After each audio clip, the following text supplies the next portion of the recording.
So we're experimenting with some different defenses to really pack the box.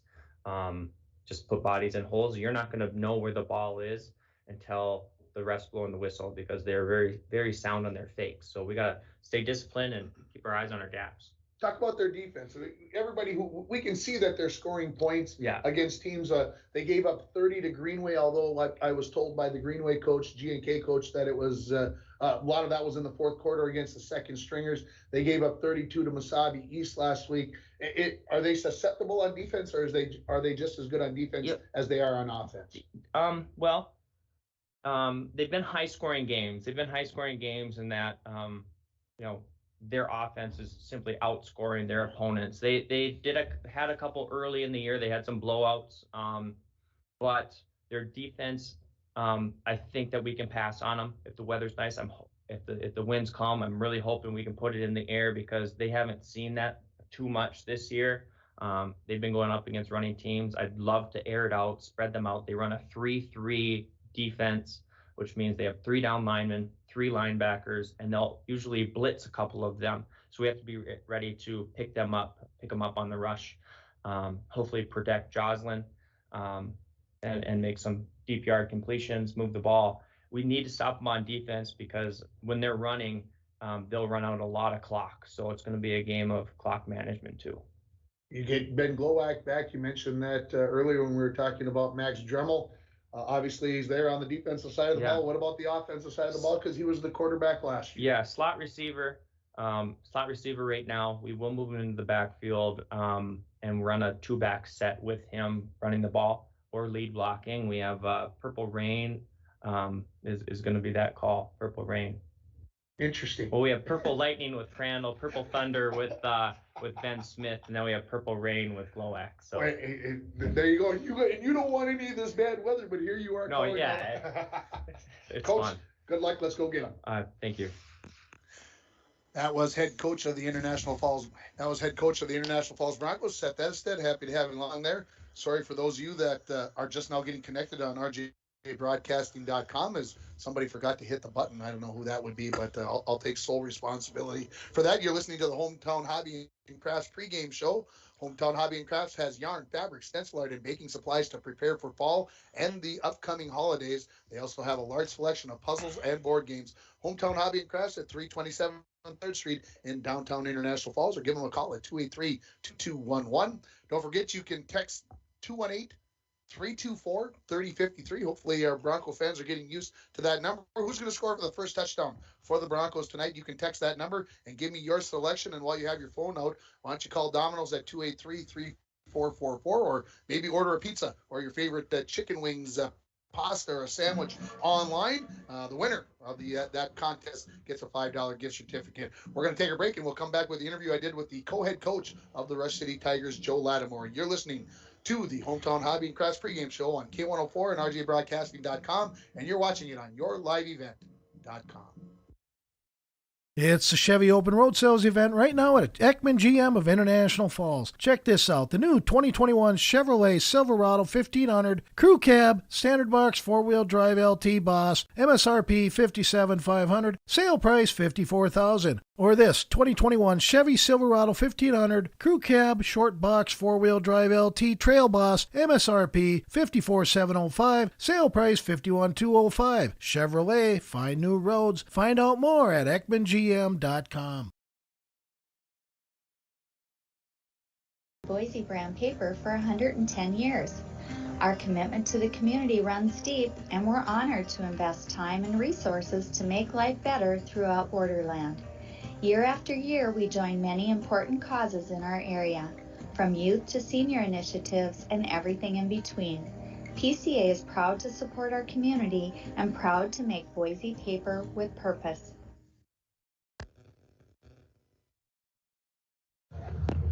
Welcome back to the pregame show, joined by co-head coach of the Rush City Tigers, Joe Lattimore. Coach, it's been quite a season for the Tigers. You guys are 6-0. Talk about where the success comes from. Success comes from the boys that we have. They've been playing really hard, and they've really bought into what we do and what our expectations are, and they've just really led the way. We've got a great group of seniors. Don't have many of them. I think we have 7 seniors, but the seniors that we do have, they they lead us and we follow, and it's been a fun season so far. We were just talking about it. You guys average 56 points a game. When people see those kinds of numbers, they kind of go, well, they must not be playing anybody. But you guys have, and you guys have done it to everybody. Right. We've we can't complain about the schedule. Schedule is what it is. So we play it. Yeah, it's been for us. It's been a jump up. In the last couple years, we've been in the silver sub district, which was that smaller sub district for Northeast district. So it's been a jump up in level, competition, and just numbers wise as well. Playing some some schools our size are a little bit bigger. So that's been a challenge, but once again, our team's been able to handle that really well. So again, if you're looking at those numbers and you hear me say 56 points a game plus, you'd be going, well, they must throw the ball all over the place, because that's what we see on Saturdays and Sundays, but not for the Tigers. No, we're a run heavy, run base team. We run the power T. Like I tell some people sometimes, I think we set football back about 100 years with what we do, but it's effective for us and what we do. And it's tough on the defense. You got to find the ball. You got to pick it up. You got to tackle the right guy. So it makes it difficult on the defense. And we have a fun time with the kids. Love to when the running backs, when they get tackled, and they don't have the ball. It's a sense of pride for them. Hey, I got tackled. They didn't see me. So it's fun for them. I'm an old line coach. Everybody in the Falls knows that.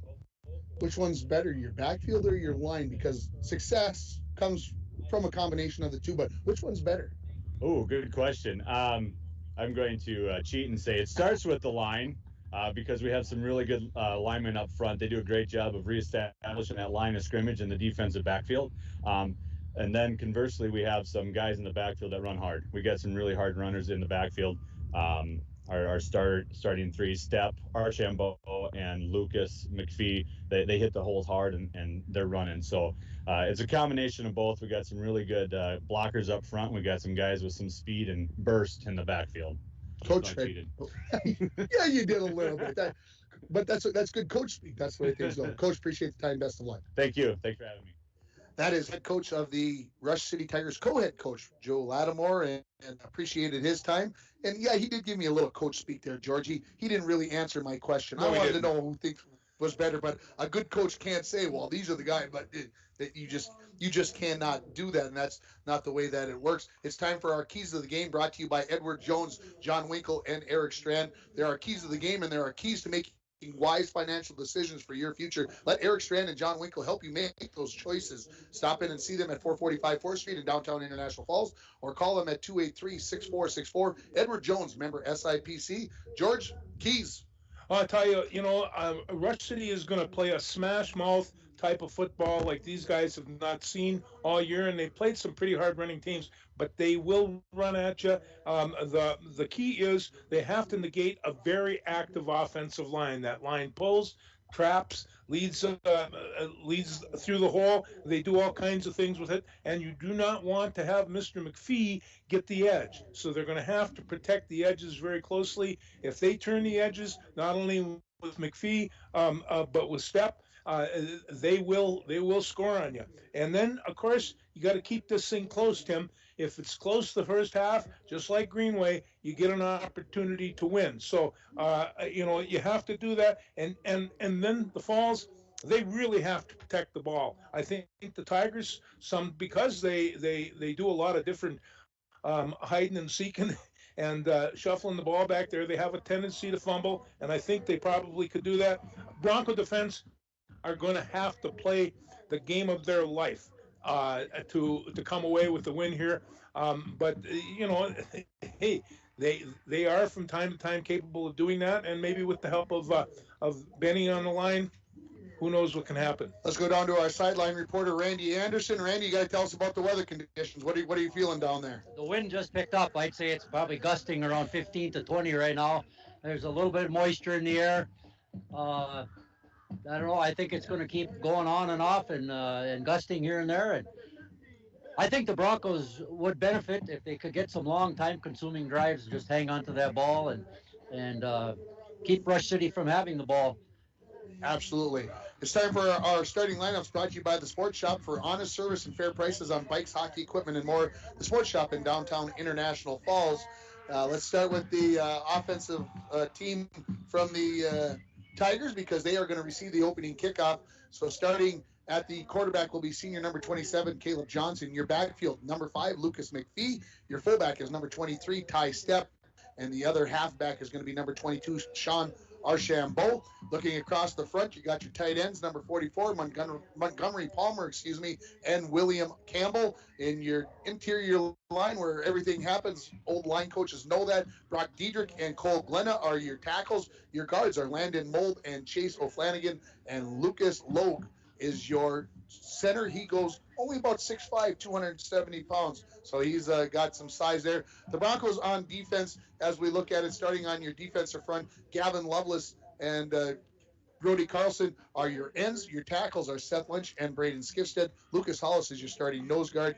Your linebackers are going to be Cameron Schultz, Ben Glowak, and Diego Christensen. And your defensive backfield, Tristan Thompson, Carter McBride, and Alex Larson. We're going to take a break for the national anthem. We'll come back with the kickoff from Sports Stadium as the Broncos get ready to take on Rush City. You've been listening to the Hometown Hobby and Crafts pregame show on K104, rjbroadcasting.com, and yourliveevent.com. As the days get shorter, that means colder weather is on the way. Now is the time to start thinking about your propane essentials for the upcoming winter. Whether it be for your home, hunting shack, or fish house, Lakes Gas offers great pricing contract options with their pre-buy budget programs. Family owned and operated for over 60 years, Lakes Gas is among the largest providers in the Midwest. For prompt, dependable service, choose Lakes Gas Company. For more information on their available programs, contact Lakes Gas at 283-3035 or find them online at lakesgas.com.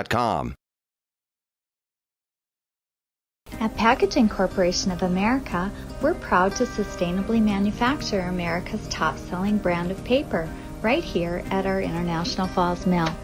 PCA is committed to U.S. manufacturing, environmental excellence, and providing great support to the many events that make our community unique, including the International Falls Bass Championship. At Packaging Corporation of America, we make more than paper. We make a difference.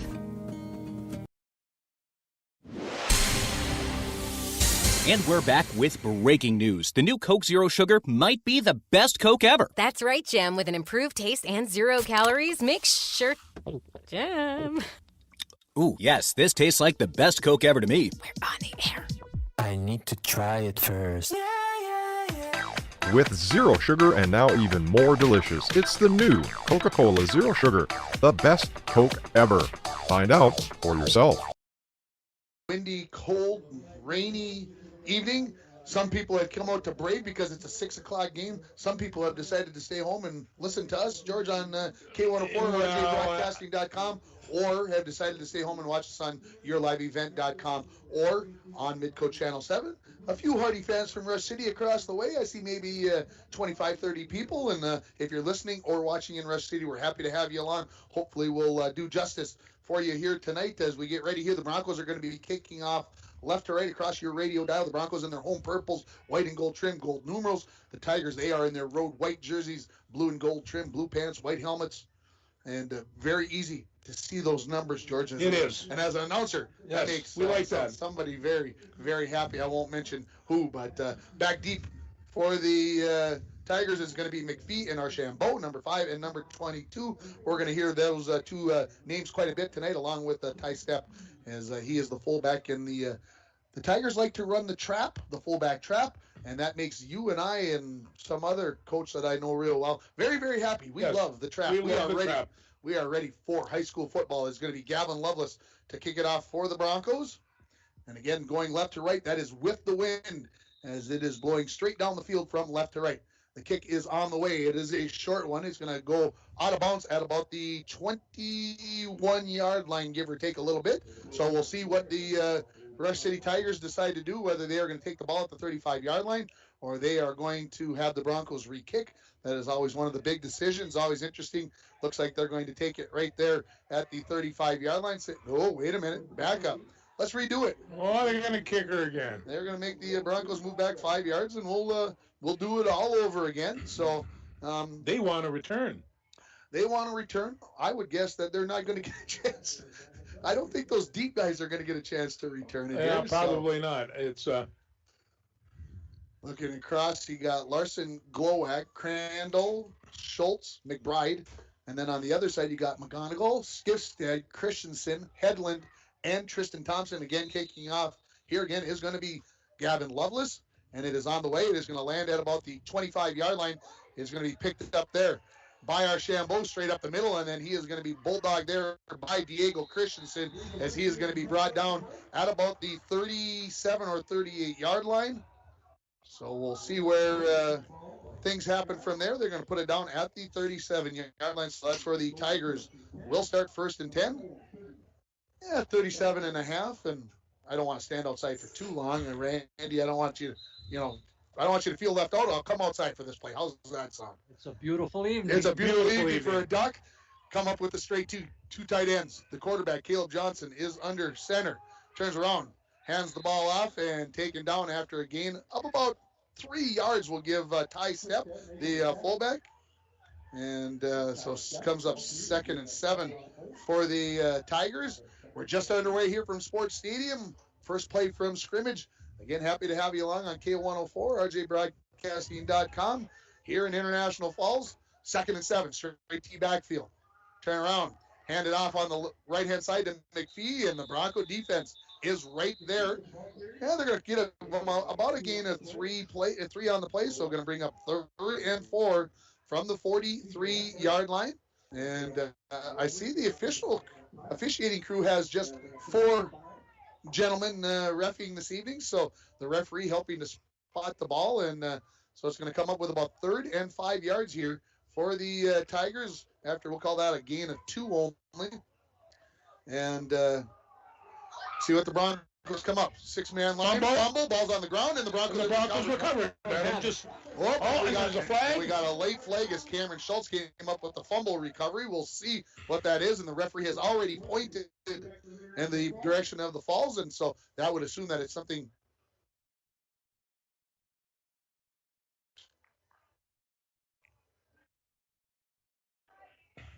I am listening to the referee because I can hear him, folks. It is going to be a personal foul against the Broncos for a late hit. And so the ball is going to be in possession of the Broncos. It's post-possession, I heard him say. So we are going to go back from the 44-yard line. So the Broncos will start 1st and 10 from their own 41-yard line.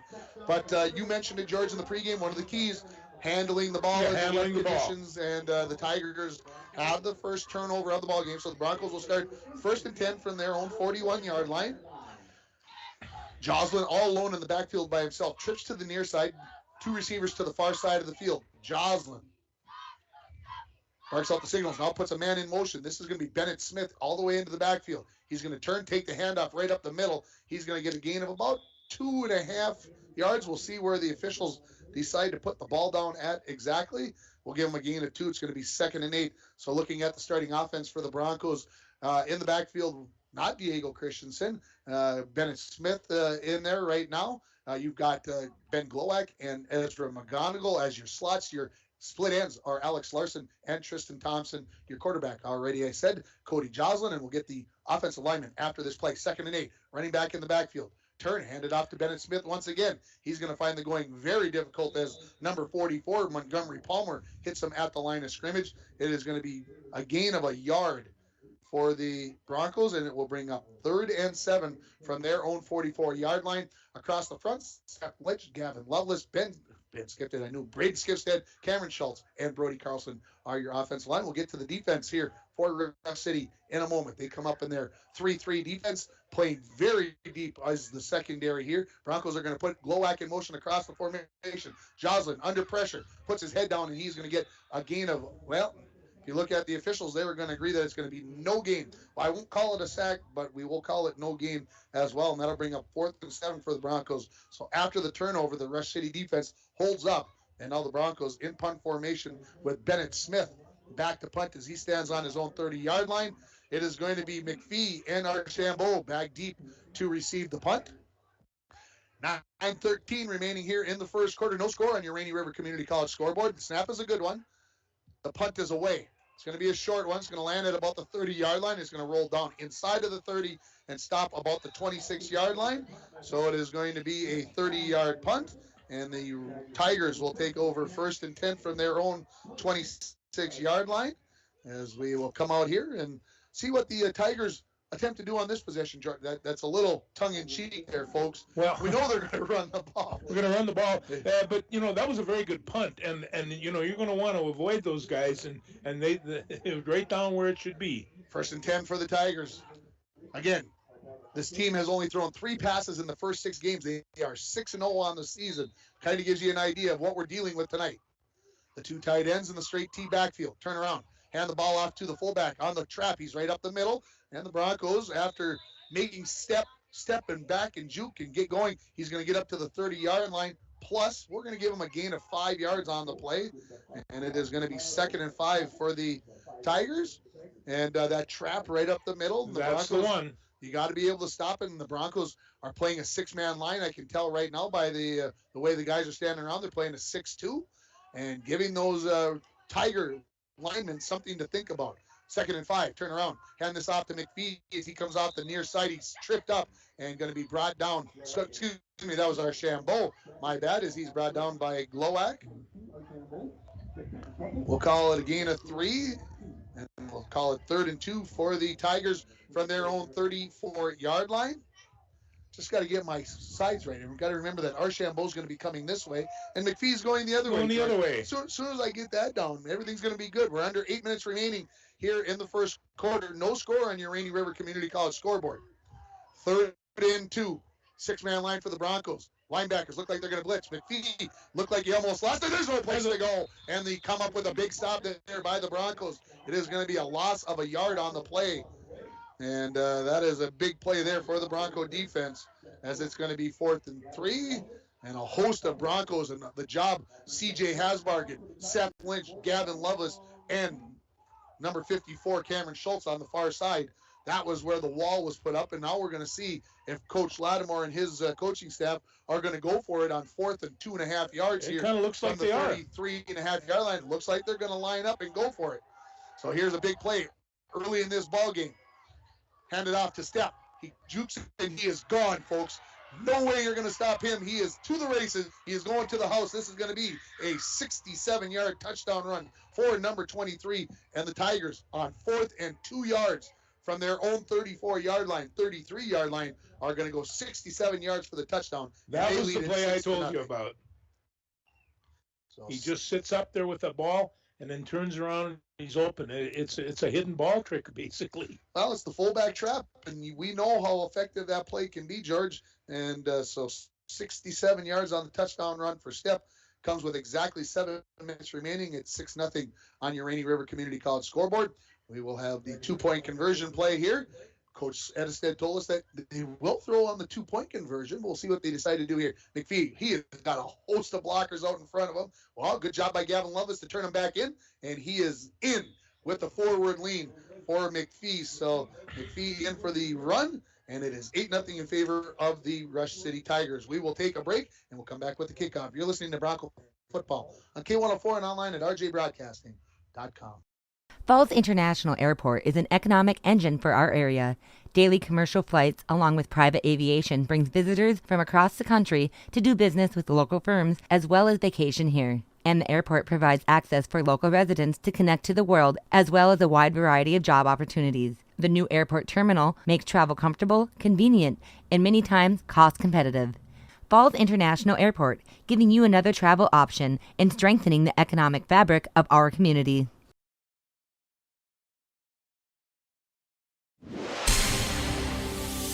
And we're back with breaking news. The new Coke Zero Sugar might be the best Coke ever. That's right, Jim. With an improved taste and 0 calories, make sure... Jim. Ooh, yes, this tastes like the best Coke ever to me. We're on the air. I need to try it first. With zero sugar and now even more delicious, it's the new Coca-Cola Zero Sugar, the best Coke ever. Find out for yourself.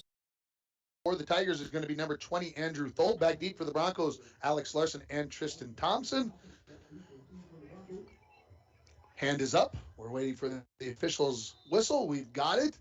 And the kick is on its way. It's a low bounder that will be picked up right at the 20-yard line by Thompson. Thompson heading to the right, now turns north and south, breaks a tackle, spins, puts his head down, he's going to drive, and he's going to be brought down at the 35-yard line, so a kickoff of 40 yards, 15 yards on the return for Tristan Thompson, and the Broncos have their second possession of the ball game, where they'll start at their own 35-yard line. This is maybe a little weird, but I'm going to give the snap decision of the game to the opposing team. To going on it back in their own territory. SAP Fitness on Shorewood Drive is a 24-hour facility with free weights, tanning, hydro massage, and more. Personal training is available. Give Haley Silvers a call at 283-0020. The Broncos, 3 receivers to the near side, 1 to the far side. Christensen in the backfield as the Broncos start 1st and 10 from their own 35. Turn around. Oh, this is Glowak that's in the backfield. He breaks a tackle. 40. Put his head down. Breaks another tackle. And he's going to be brought down after 12 yards, and it's a first down on Glowak's first carry of the year. And his dad, very proud on the PA. Right on the PA mic right there. Yeah. And we are officially going to give him 11 yards on the carry. They're going to put the ball at the 46-yard line. So 1st and 10, the Broncos couldn't get a first down in 3 carries on the first possession. They're going to get one on the first play here. 2 receivers to the far side, 3 to the near side. Ball on the near hash. Glowak is the quarterback. He's the only one in the backfield. Broncos down 8-0. Takes the snap. Glowak going to go straight up the middle. Leads forward. He's going to get a gain of 2 yards from Glowak. So bring up a 2nd and 8 as the Tigers a little bit better prepared that time. The defensive front for the Tigers, you're going to have number 44, Montgomery Palmer. You're going to have Landon Mold, Chase O'Flanagan, Cole Glenna, Brock Diedrich, and you're also going to see at the linebacker level, you're going to see Archambault, Stepp, and Campbell, who's the tight end on the offensive side. 2nd and 8, 1 running back in the backfield. Glowak again getting the number called. He's going to get across midfield and going to be brought down at about the 48-yard line. Let's call it a gain of 4 yards for Glowak. 3rd and 4 coming up at the Rush City 48-yard line, and Gavin Lovelace, number 58, down on the play. And we're going to get a short break here while they look at Gavin Lovelace. And George, one of the things that Ben had issues with last year was hanging onto the football when he was running. Yes. Just getting the ball a little loose when he was running. That one almost looked like we were going to see the same thing that we saw last year. Randy, what did you see anything on that play with Gavin Lovelace? I couldn't see anything through there. I was pretty much watching the ball carrier. Sure. Yeah, it was one of those things. Gavin Lovelace was one of the pulling linemen from the backside coming this way, trying to be the lead blocker. And Gavin Lovelace, a senior captain, of course, he's basically played for the last 4 seasons. And usually if Gavin goes down for this length of time, you know that it looks like it could be something serious here. And let's just hope that it's a chance to look at things and make sure that everything is going to be okay. It's 8-0. In favor of Rush City on your Rainy River Community College scoreboard. Start your voyage at Rainy River Community College. Your future awaits you right here in your own backyard. RRCC, give them a call for spring semester, 285-7722. And I can tell you that the Rainy River volleyball team was down in Brainerd this afternoon, and they were beaten by Central Lakes in straight sets. And, well, you might think that, well, what does that mean? Well, Central Lakes is 10-0 in the Northern Division, so it tells you that Central Lakes has got a pretty good team. The Voyager volleyball team is probably already en route to Thief River Falls, where they have a couple of matches tomorrow against North Dakota State Bottineau and also against Northland, who is hosting that triangular there in Thief River Falls. And, of course, Dwayne, his ears pricked up when I said Thief River Falls. That's like a second home out there in Thief River Falls for Dwayne, our video guy. Gavin Lovelace still down on the field. Let's take a break, and we'll come back with more here from Sports Stadium. The Broncos trail at 8-0. You're listening to it on K104 and RJBroadcasting.com, and you're watching it on YourLiveEvent.com. Rainy Lake Medical Center is proud to offer local athletes a robust sports medicine program that includes comprehensive rehabilitation for athletic injuries, post-surgical rehab, and return to sports guidance. Rainy Lake Medical Center's Advanced Concussion Management Program offers additional protection and peace of mind to athletes and parents. For more information, call Rainy Lake Medical Center Therapy and Wellness Department at 283-5420. Good luck, athletes, on a successful year from Rainy Lake Medical Center. Back at Sports Stadium, Gavin Lovelace off the field, able to get off the field with some assistance, able to put some weight on it, so I am hopeful for him. CJ Hasbargen jumps in at the guard position. Now 2 running backs in the backfield with Glowak. That is Bennett Smith and Diego Christensen. 2 receivers to the near side, 1 to the far side. And the Tigers, I thought, jumped offside. I thought they were in the neutral zone, but the officials say no. So now we look over. Under 5.5 minutes remaining in this first quarter. Broncos have a 3rd and 4 here from the Rush City 48. Glowak takes the snap, hands it off to Christensen. Christensen finds the going hard. Now he's across the 45 and rolls down to the 41-yard line, and he's got a first down. George, I didn't think there was any place to go. He slipped right through there, and I tell you, he's pretty low to the ground and quick. So that was a real nice run. Diego is starting to get it, folks. Yes. If you haven't noticed that in the last couple of weeks, he is starting to understand the running game. Stay with those two backs in the backfield. Glowak, the quarterback, waiting for the snap from Skifstead. Drops back, going to throw the ball up for the first time down the far side, looking for Alex Larson. Behind the defense, he catches it ahead. Touchdown, Broncos! That is a touchdown for the Broncos on a 42-yard touchdown pass to Alex Larson. First pass of the season for Glowak is going to be a touchdown, and the Broncos within 2 at 8-6. Joslin coming off the sideline. Looks like he's going to come in and possibly be the quarterback on this play. Diego's coming out. 4:57 remaining. It is going to be Joslin in the backfield along with Bennett Smith. Joslin takes the snap, rolls to his right, gets out of protection, looking for Thompson, and is going to be over the head. So the pass is going to fail. The Broncos respond after the Rush City 73-yard touchdown run, or 67-yard touchdown run, with the one of their own here on a big 42-yard pass from Ben Glowak to Alex Larson. We'll take a break. We'll come back with the kickoff. You're listening to Bronco Football on K104 and RJBroadcasting.com, and you're watching on YourLiveEvent.com. It's the Chevy Open Road Sales event right now at Ekman GM of International Falls. Check this out. The new 2021 Chevrolet Silverado 1500 Crew Cab, Standard Box 4-Wheel Drive LT Boss, MSRP $57,500, sale price $54,000. Or this 2021 Chevy Silverado 1500 Crew Cab, Short Box 4-Wheel Drive LT Trail Boss, MSRP $54,705, sale price $51,205. Chevrolet, find new roads. Find out more at EkmanGM.com. Sports Stadium, we are going to give that the pass of the game, and it's brought to you by Northern Lumber. Northern Lumber has free estimates, delivery to your worksite, and paint matching. Northern Lumber, everything to build anything at 307th Street in International Falls. It is going to be number 15. This is going to be Joslin kicking off. Remember, Loveless kicked off for the Broncos to start this game. Back deep, you will have McPhee and Archambault. So we'll see what the Broncos decide to do on their second kickoff. 4:57 remaining in the first quarter. 8-6. The Rush City Tigers leading it on your Rainy River Community College scoreboard. Joslin, a short kick on the near side. Going to land at the 30 and going to be picked up there. And the player is going to be tackled by his own player there. Number 15, Umbright, is going to be tackled by number 62, Landon Mold. They kind of ran into each other. I'll say tackled, but kind of ran into each other. Yeah, and just a little bit slippery footing out there, and we lost his rear foot, and that was it. So the Tigers will start 1st and 10 from the 30-yard line.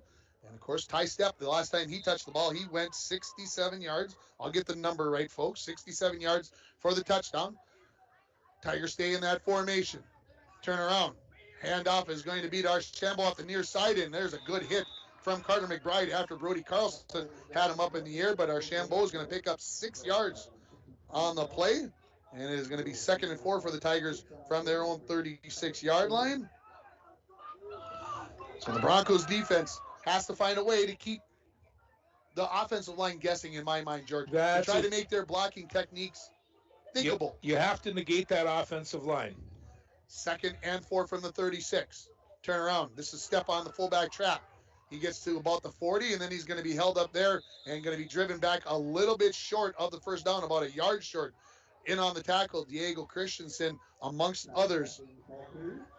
It'll be a gain of 3 as it's just inside of the 40-yard line. So 3rd and 1, and we'll call it from the 39 3/4 yard line. What'd you see on the pass, Randy Anderson? Anything good from down on the field? Well, it was a beautiful spiral by Glowak, and I thought he might have overthrown it, but Larson, he kept running and ended up being run. 3rd and 1. This is Stepp going off the right-hand side, breaks a tackle, breaks another tackle, and he's gone. And it is going to be another touchdown for Rush City. This time it is going to be 61 yards for Ty Stepp, and the Tigers lead it by a score of 14-6. And you can just see it. He breaks a tackle, and with the Broncos having so many guys so close to the line of scrimmage, George, that is going to be what can happen. That's going to be what's going to happen. That's right. So Ty Stepp, he's got a 67-yard touchdown run and now a 61-yard touchdown run. And as I mentioned, the Tigers lead it by a score of 14-8. 3:34 remaining here in the first quarter on your Rainy River Community College scoreboard. Here comes the 2-point conversion. Under center, Johnson. 5'5", 135 pounds. Archambault off the left-hand side. He's in for the 2-point conversion. We'll take a break with Rush City leading at 16-6. You're listening to Bronco Football on K104 and RJBroadcasting.com, and you are watching it on yourliveevent.com. It's fall. As the days get shorter, that means colder weather is on the way. Now is the time to start thinking about your propane essentials for the upcoming winter. Whether it be for your home, hunting shack, or fish house, Lakes Gas offers great pricing contract options with their pre-buy budget programs. Family owned and operated for over 60 years, Lakes Gas is among the largest providers in the Midwest. For prompt, dependable service, choose Lakes Gas Company. For more information on their available programs, contact Lakes Gas at 283-3035 or find them online at lakesgas.com. At Packaging Corporation of America, we're proud to sustainably manufacture America's top-selling brand of paper right here at our International Falls Mill. PCA is committed to U.S. manufacturing, environmental excellence, and providing great support to the many events that make our community unique, including the International Falls Bass Championship. At Packaging Corporation of America, we make more than paper. We make a difference. Lead at 16-6. That was a big 2-point conversion, George. That was a big 2-pointer. That makes it a 2-possession game that the Broncos are now trailing as they trail by 10 points. And 2-point conversions can be big deals. Just ask Aiken last night against Esco. Oh. Back deep is going to be Alex Larson and Tristan Thompson waiting for the official's whistle. There it is. And the kick on the way. Again, a low driver. Thompson will pick it up at the 22-yard line. Heads to the left-hand side, down the far sideline. Gets near the 36, 37-yard line. Somewhere in that vicinity. We'll see where the official puts the ball down after we get it there. It looks like at about the 37-yard line, so we'll call it a return of 15 yards for Thompson. And the Broncos will start right there, 1st and 10 from the 37-yard line. Now, all season, George, I haven't had to say who's that quarterback because it's been Cody Joslin, right? Yeah. Well, now we got to, every time we come out on the field, we got to test to see who's going to be where, what's going to happen. It is going to be Ben Glowak, who's the quarterback. Alex Larson on the far side of the field. We've got 4 receivers on the near side as it is Glowak all alone in the backfield. The blitz coming. Glowak runs right up the middle. Oh, he just couldn't get away from Thole. And he did. And he could not get out of there. If he would have got past Andrew Thole, it could have been off to the races. Yeah. It could have been a 60-yard plus touchdown run. But Glowak just could not quite get loose. He's going to pick up 7 yards on the play, and they'll bring 2nd and 3 for the Broncos from their own 44-yard line. 2 receivers left, 2 receivers right. Christensen now in the backfield with Glowak. Glowak takes the snap, looks left, throws it to Larson in the flat. He's got enough for the first down, and he'll be pushed out of bounds, and a flag thrown by the back judge about 20 yards. So is this going to be, they call a holding call. On the inside receiver there, I believe that is going to be Hendricks Torgerson over there. I think number 82. That's a guess. It could be one of the linemen that got upfield, but that is going to negate the first down for the Broncos as they are going to, this has got to be a possession, a spot foul, folks. So we'll decide where the referee is going to decide that the ball was, or where the holding occurred, excuse me. And so they are going to put the ball down at the 38-yard line. So basically a 4-yard gain and then a 10-yard penalty on the holding call. So it'll bring up 2nd down and 9 for the Broncos at the 38-yard line. 2 receivers right, 2 receivers left. Glowak in the backfield with Christensen. Glowak looks, checks over, make sure everybody's set. They're ready. Glowak going to throw. Looks right. He's under pressure, and he's going to be taken down for a sack by... Everybody get out of the way so I can see who it is. It is number 44, Montgomery Palmer, that is going to come up with the sack on the blitz, I believe, and that is going to be a loss back to the 28-yard line. So that is a loss of 10 yards on the play. Going to bring up 3rd and 19 for the Broncos from their own 28-yard line. And Palmer actually a defensive end in that 3-3. 3 receivers left, 1 right. Glowak looking for Thompson down the near side. Now going to go over the middle, and that's going to be picked off by number 52. That is Brock Diedrich, and then he is going to be tackled just inside of the 40-yard line by Hendricks Torgerson. So number 52 on the interception as Glowak threw it into, well, double coverage, I'll say. He forced the ball a little bit there. He thought he saw something that wasn't there. And so the Rush City Tigers will take over 1st and 10 at the Bronco 39-yard line. They already lead at 16-6 on your Rainy River Community College scoreboard. Broncos look like they're going to go with a 53 defense on this play. No, they're going to go 6. They're going to bring Glowak up as a defensive end in for Loveless. This is going to be to McPhee trying to get off the outside end. That is going to be Glowak that finally drags him down. McPhee almost got away, and then Glowak stayed on that, the meat on that bone. Kind of a bulldogging type situation, but he did not let go. So McPhee is going to get credited for a 1-yard loss officially on that play as Glowak playing defensive end. I don't think he played a whole lot of defensive end last year, so not a bad job out there. Going to go under a minute and a half remaining in the first quarter. Rush City leading at 16-6 on your Rainy River Community College scoreboard. This is Stepp looking for ground in the middle. He has it. He almost broke through the tackle there of Joslin, but he gets tripped up. He's going to be taken down at the 30-yard line. It's a gain of 10. I believe we'll call it 3rd and 1 for the Tigers at the Bronco 30-yard line here. He steps so nicely, does Ty Stepp. Can I say it that way? Can I put it out there that way? He's patient. He doesn't force it. He waits for the blocks to develop and then gets through there. I told you he was sneaky. 3rd and 1. It's tough to be 6'1" and be sneaky. He is, but 3rd and 1. This is going to be to Archambault. He just behind a bunch of blockers trying to race to the corner. He breaks a tackle of Joslin. And one final attempt by Cameron Schultz, but it's too little, too late. 30 yards on the touchdown run for Sean Archambault. And the Tigers lead it 22-6. Well, folks, if we were wondering why the Tigers are 6-0, we can wonder no longer. Nope. They can put up the points. They've got good running backs, and they're patient runners. That's what I noticed.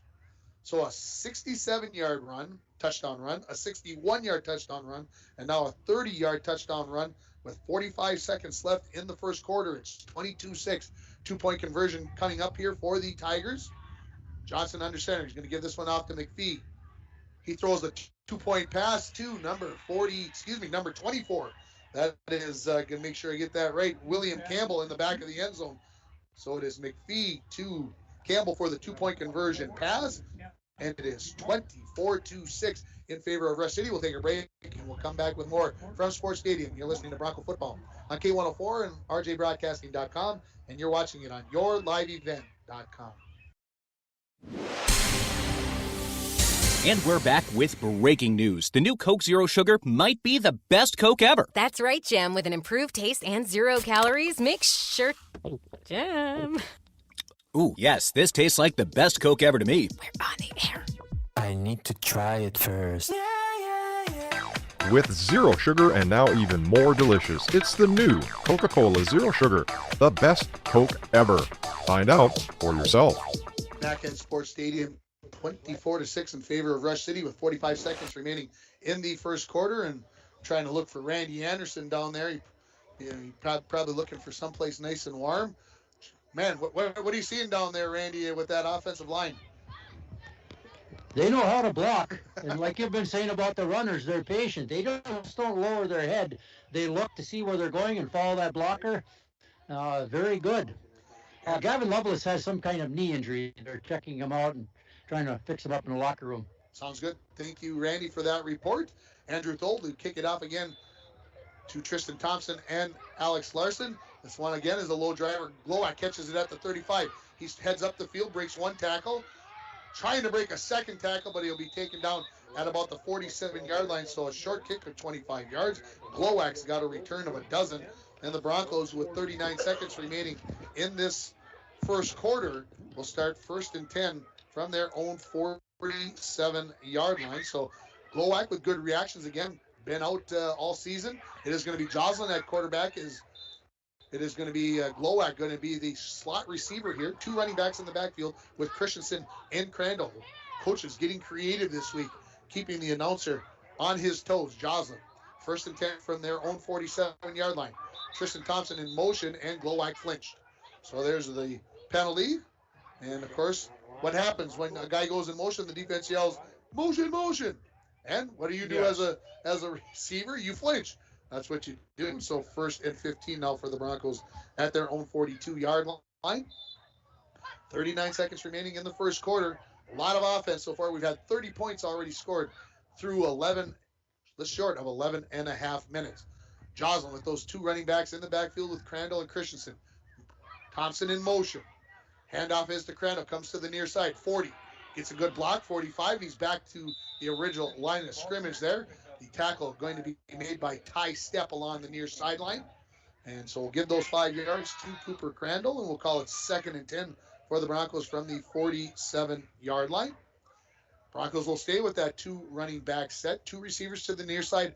Alex Larson all by himself over on the other side, along with number 15. That is Umbright, who's got one-on-one coverage with him over there. Jocelyn takes the snap. Blitz coming from the Tigers. Jocelyn going to throw it down the far sideline, looking for Larson. He's going to catch that at the 23 or 24-yard line. That is a diving catch. He got spun all the way around. That ball was on the outside. He was looking for it on the inside. And so Jocelyn with the complete pass to Alex Larson at the 24-yard line. So how about we call it 29 yards on the completion? And the Broncos have 1st and 10 at the Rush City 24. 2 receivers near side, 1 receiver far side. Jocelyn remains the quarterback, takes the snap, drops back, looks near side. Christensen open, but it's just over his head as Jocelyn got a little bit too much, and I see a flag down on the far side of the field, which usually is in place of a holding call. Yes, it is what the official shows. So the Broncos are going to pick up their 2nd holding call of the football game. And I would assume that the Tigers are going to accept that penalty with 8 seconds remaining in the first quarter. So back the Broncos up. Well, it's going to be more than 10 yards because that flag was thrown back at about the 26-yard line. They're going to put it at the 36-yard line, so it's a penalty of 12 yards. So 1st and 22 for the Broncos from the Rush City 36-yard line. You would assume that this possibly could be the final play of the first quarter. But I won't. Oh, they put the clock in motion. On the incomplete pass, I don't think they should have done that. I don't think they should have either. On the incomplete pass, it should have been that way, but that's the end of the first quarter. The score, Rush City 24, International Falls 6. You're listening to High School Football on K104 and rjbroadcasting.com, and you're watching it on yourliveevent.com. Falls International Airport is an economic engine for our area. Daily commercial flights, along with private aviation, brings visitors from across the country to do business with local firms as well as vacation here. And the airport provides access for local residents to connect to the world as well as a wide variety of job opportunities. The new airport terminal makes travel comfortable, convenient, and many times cost competitive. Falls International Airport, giving you another travel option and strengthening the economic fabric of our community. Rainy Lake Medical Center is proud to offer local athletes a robust sports medicine program that includes comprehensive rehabilitation for athletic injuries, post-surgical rehab, and return to sports guidance. Rainy Lake Medical Center's Advanced Concussion Management Program offers additional protection and peace of mind to athletes and parents. For more information, call Rainy Lake Medical Center Therapy and Wellness Department at 283-5420. Good luck, athletes, on a successful year from Rainy Lake. The second quarter, down 24-6. Happy to have you along on K104 and rjbroadcasting.com. And if you're watching us on your live event or watching us on Midcoast Channel 7, KCC TV, we're happy to have you along on this cold, rainy night at Sports Stadium. 2 receivers each side. In the pistol is Christensen. He takes the handoff, looking for ground, and he's going to be taken down there by number 23, Ty Stepp. No gain for Christensen. Well, that's sort of a lie, George. We'll give him a gain of 3 yards, actually, as he gets back to the 25-yard line, or 35-yard line. So 2nd and 21 coming up for the Broncos. Stay with that same formation. Two receivers on each side. Glowak now the receiver on the near side of the field on the left-hand side of the ball as the Broncos go right to left in this second quarter. Joslin, the quarterback, takes the snap. Five-man rush. Alex Lesson catches it at the 35 on the flat pass and the wide receiver screen, if you will. He dives down to about the 28-yard line after the tackle by Umbright. So we'll call it a gain of 7 on the play. So we'll call it 3rd and 14 for the Broncos from the 28-yard line. Yeah, they mark it at the 29-yard line. How about we only give them 6 yards? Thought they'd gotten a better spot than that, but I guess not.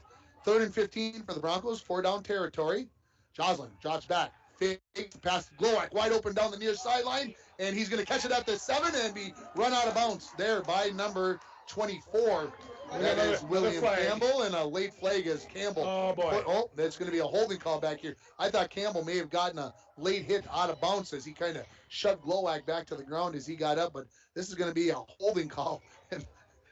And Baki, the official's like, what do you want me to do? It was a hold. What do you expect from me? So the Broncos going backwards here. Another, I'll call it 11 yards on the loss. So No, that ball was at the 29-yard line. This is a loss of 18 yards. Folks. All season long, the Broncos have handled the penalties real well. Not tonight. 3rd and 33 for the Broncos from the 46-yard line now. You don't get to say that very often. So Joslin, the quarterback, two receivers each side. Christensen is the running back. See if they can get a chunk of this back, half of it. Joslin drops back to pass, looking for the screen. Now he's under pressure.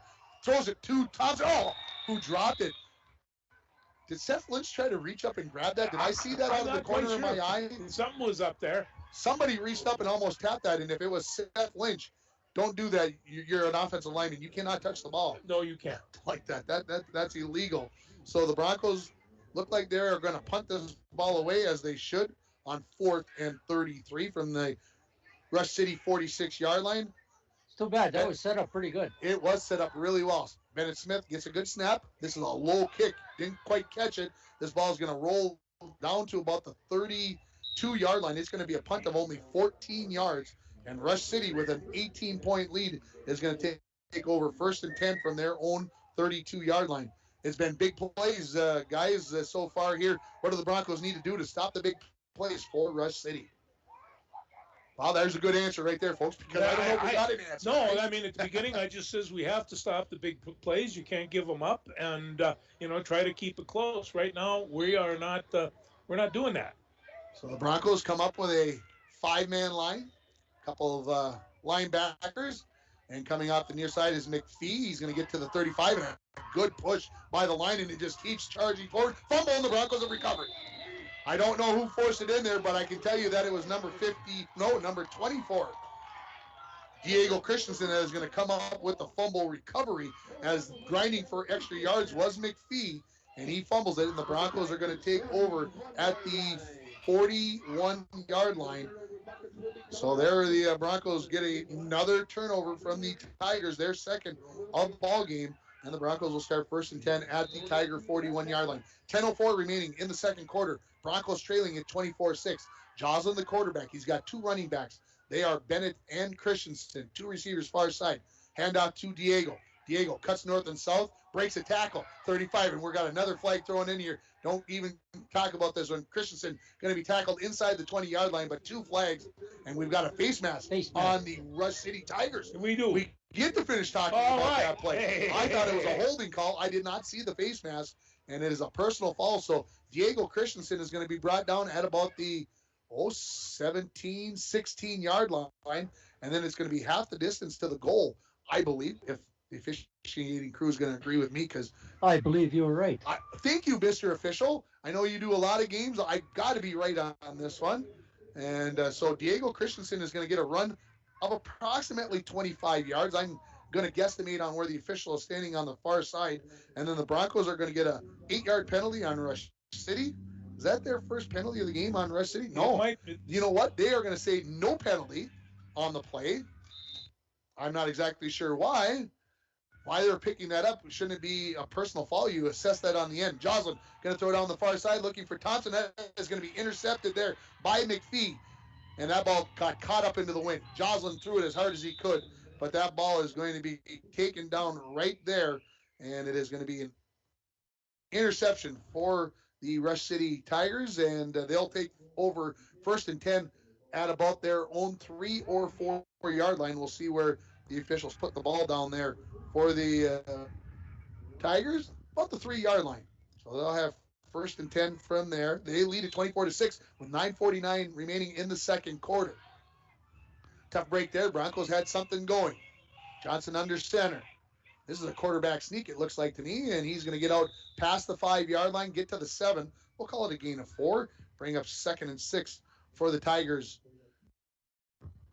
That is, like I said, that's the difference between throwing with the wind and against the wind. And Randy, you're feeling it down there, and I'm looking at the flag to kind of get a feel for it. The wind has picked up since the beginning of the game. So go ahead. Rush City's line is beating us off the ball, their offensive line. So penetration here. Big difference when you gain that advantage. 2nd and 6. This is going to be Archambault going up. No, this is going to be number 23. Step up the middle.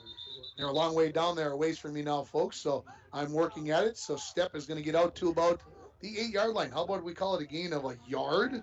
Yeah, and Diego's back in there making these tackles. 3rd and 5 coming up for the Tigers, and the Broncos, really the first time that they've stopped Step up the middle. He has been very effective, and the Broncos come up with a short gain there, so we'll call it 3rd and 5 from the 8. 8:40 and counting remaining in the second quarter. 24-6, Rush City leads it. Turn around. This is going to be Archambault this time. He's out into green grass. Joslin grabs on and will yank him down at about the 23 yard line. That's a gain of 15 and a first down for the Tigers. And I thought Archambault was off to the races when he broke through on that far side.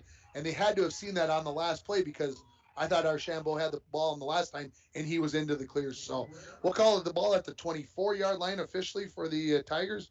We'll call that a gain of 16. 1st and 10 from there.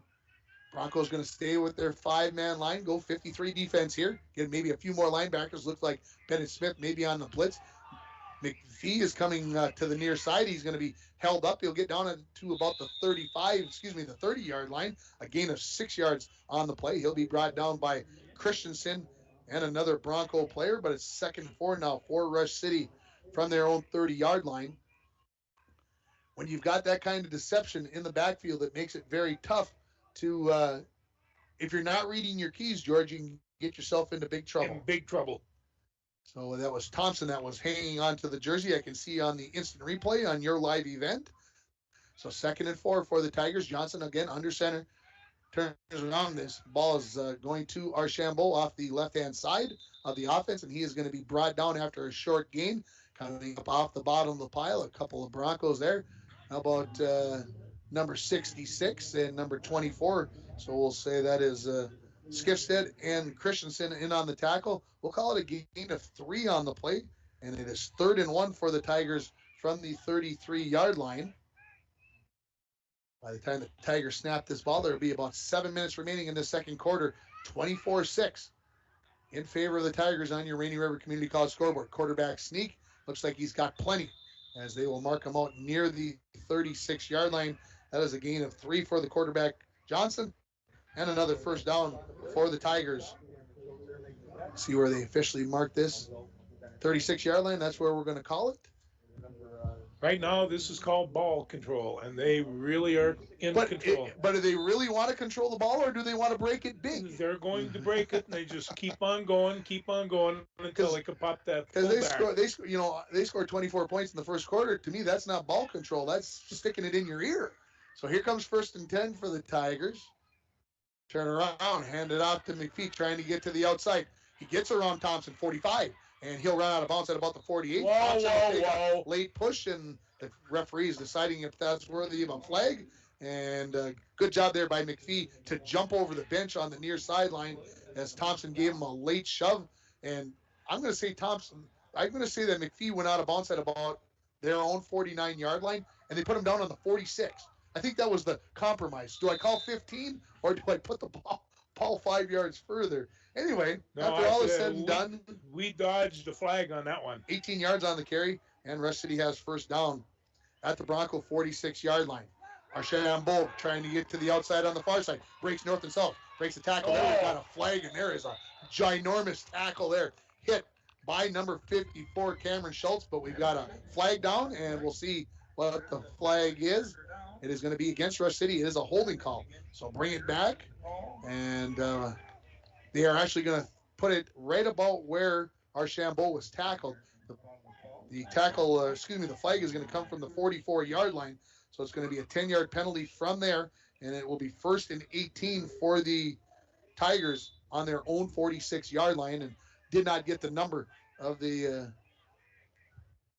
man who held on the far side. We're going to go under 6 minutes remaining here on your Rainy River Community College scoreboard. Tigers stay in that same formation. Come up.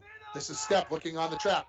Patiently waits, then took it to the outside, and he's going to get across midfield, as coming up with the tackle again is going to be number 54, Cameron Schultz. It's a gain of 5 yards on the play for Stepp. We'll bring up 2nd and 13 for the Tigers from the Bronco 49-yard line. Stay tuned for the Green Larson Mortuary halftime report, as we'll get some numbers added up, and we'll dissect what happened in the first half. Maybe we'll see a few scores, as we got started an hour earlier than most games. This is going to be Stepp looking for room. He's going to get across the 45 down to the 40 before he's finally going to be held up by Cody Joslin and another Bronco player. They're going to mark him just outside of the 40-yard line. I'm trying to see who else comes up off the bottom of the pile. There is Diego Christensen on the tackle. We'll call it, put the ball down at about the 42-yard line. We'll call it a gain of 7 for Stepp. And 3rd and 6 now for the Tigers at the Bronco 42-yard line. Under 5 remaining in this second quarter on your Rainy River Community College scoreboard. Check your voyage at RRCC. Your future awaits you right here in your own backyard. Rainy River Community College, 285-7722. 3rd and 6. This is going to be Archambault looking for room off the far side. He breaks a tackle, and he's into the secondary. 20, 15, 10, and he's going to be dragged out of bounds by Tristan Thompson along the far sideline. Patience, George. Patience on that run. Wait for that block to develop. And there it was. And the Tigers in business, as he's going to be pushed out at about the 9.5-yard line. So we'll call it a gain of 33 on the play. And 1st and goal for the Tigers at the Bronco 9-yard line, looking to add to their 24-6 lead. And official starts the clock. Didn't he get taken down out of bounds? I think so, yeah. Maybe there's a new maybe there's a new rule this year that we don't know about. 1st and goal from the 9. This is Stepp right up the middle to the 5. Breaks a tackle into the end zone. Touchdown Tigers, and it's 30-6 from 9 yards out, and the Tigers lead it 30-6. Stepp's 3rd touchdown of the game. He's got 67-61, and now this pedestrian one of 9 yards. But it's all the same as we come up with the 2-point conversion. Tigers come to the line. 4:14 remaining in the second quarter. Our first points here in the second quarter. Johnson going to hand off to Archambault. He's going to try to get to the corner. Flag comes flying in. He is in, but I think we're going to bring this one back holding against the Tigers. And so the Tigers the Bronco coaches, can decide, you want to give up the 2-point conversion and mark the 10 off on the kickoff, or do you want to mark it off? And I would suggest that the Broncos do it right now. This would be the time. Don't wait for the kickoff. No. So we're going to redo this. So we've got the 10-yard penalty or more. We'll see where the referee puts the ball down. Right about the 14-yard line. We're going to talk. The referee's going to set this ball down at right on the 15-yard line. So it's a 12-yard penalty on the Tigers. And, hey, maybe we're going to see Caleb Johnson throw the ball. Who knows? It's a possibility here. So the 2-point conversion from the 15-yard line now. Stuart Nordquist would just hand the ball off to Reggie Gilo and just say, good enough. Just run 38 right here. And go this way. Yeah. We'll see what happens here. I notice we have Gavin Lovelace on the sidelines when he's carrying a crutch. Okay. I do see him there now. This is a handout to McGee. He's looking to throw it. They're looking for Campbell again, and he's going to be broken up there by Tristan Thompson. So the 2-point conversion is no good. We'll take a break with the score. Rush City 30, International Falls 6. You're listening to Bronco Football on K104, rjbroadcasting.com, and you're watching it on yourliveevent.com. And we're back with breaking news. The new Coke Zero Sugar might be the best Coke ever. That's right, Jam. With an improved taste and 0 calories, make sure. Jam. Ooh, yes, this tastes like the best Coke ever to me. We're on the air. I need to try it first. With zero sugar and now even more delicious, it's the new Coca-Cola Zero Sugar, the best Coke ever. Find out for yourself. Lakes Gas would like to help you have some peace of mind this fall as we head towards the winter months. Now is a good time to get ahead and beat the cold weather demand and have your propane tanks filled up. Have peace of mind knowing that your tanks are full and ready to heat the house when the cold weather and the heating season gets here. Give Lakes Gas a call today to get your propane tanks filled. For all your propane needs, call Lakes Gas at 283-3035 or visit them online at lakesgas.com. Welcome back to Sports Stadium, 30-6. The lead for Rush City over the Broncos. Andrew Thole ready to kick it off again for the Tigers. Back deep is Thompson and Larson. There's your whistle. And a kick that is going to hit Brody Carlson. It's still loose, and the Broncos are going to recover it. That is Hendricks Torgerson. That was a low liner. Yeah, I think Brody Carlson tried to get out of the way of that, but could not. And so the Broncos will start with pretty good field position as they will start at their own 46-yard line. That was almost an onside kick, and I mean, they were lucky to cover it. It was essentially an onside kick, I agree, as it hit the up man right about the 49-yard line. And fortunately for the Broncos, Hendricks Torgerson was watching it. He recovered it at their own 46. Glowacz is the quarterback. Christensen is the one running back in the backfield. 3 wide receivers far side. Alex Larson on the near side. Christensen motions out to the near side. Glowacz fumbles the snap as he was trying to get going there on a run play. It was a little high from Skifstead, and he is going to be tackled for a loss here. We'll see where they give him forward progress. It is going to be a loss of 6 yards for the Broncos, and it'll be 2nd and 16 from their own 40-yard line. So the Broncos, fortunate, I think, that Glowacz actually was able to recover that ball. It hit him in the hand, but it was kind of up to his left. And all the officials chatting on the far sideline. I'm not sure about what.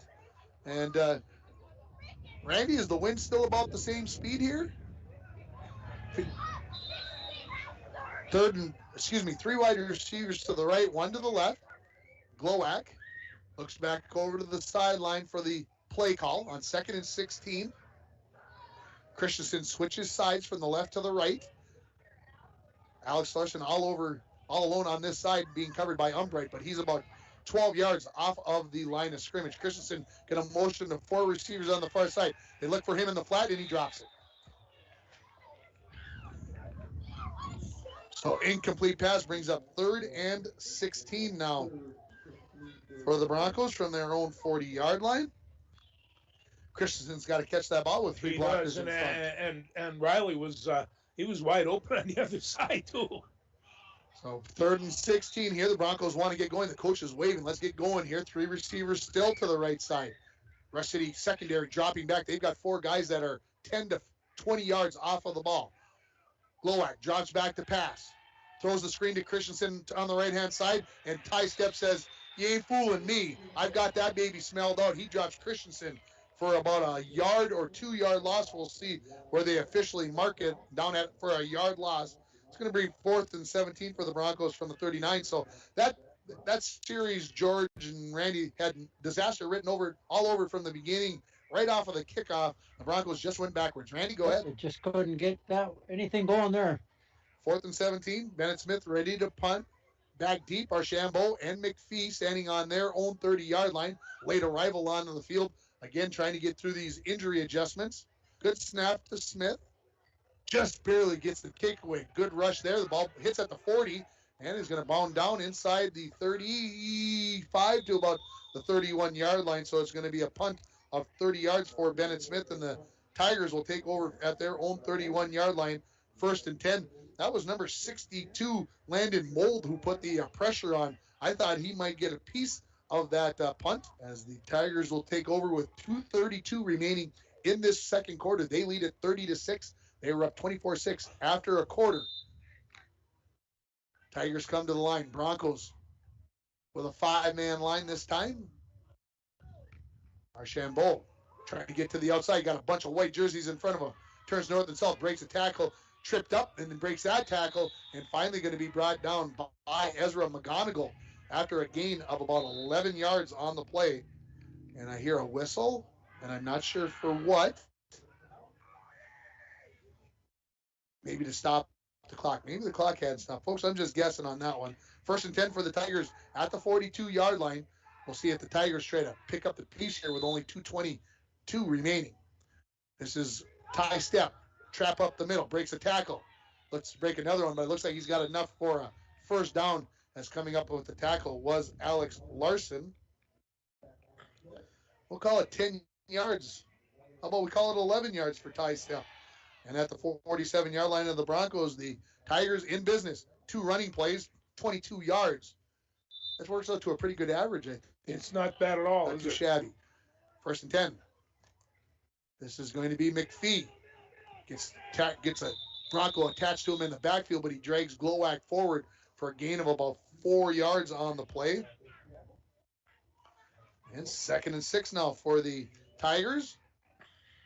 We'll talk about the other games that are going on tonight at halftime. And, of course, there were some games played last night, some interesting scores along the way. 2nd and 6, 1:40 and counting remaining in the first half. Turn around, hand this off to Archambault. He's through to the linebacker level, and then Ezra McGonigal coming up from the free safety position is going to trip him up, but not before. It looks like he may be really close to a first down. They whistle. The Rush City Tigers coaching staff, I think, wants a timeout, but he might get a freebie here on the measurement. And they are just going to call the timeout for Rush City.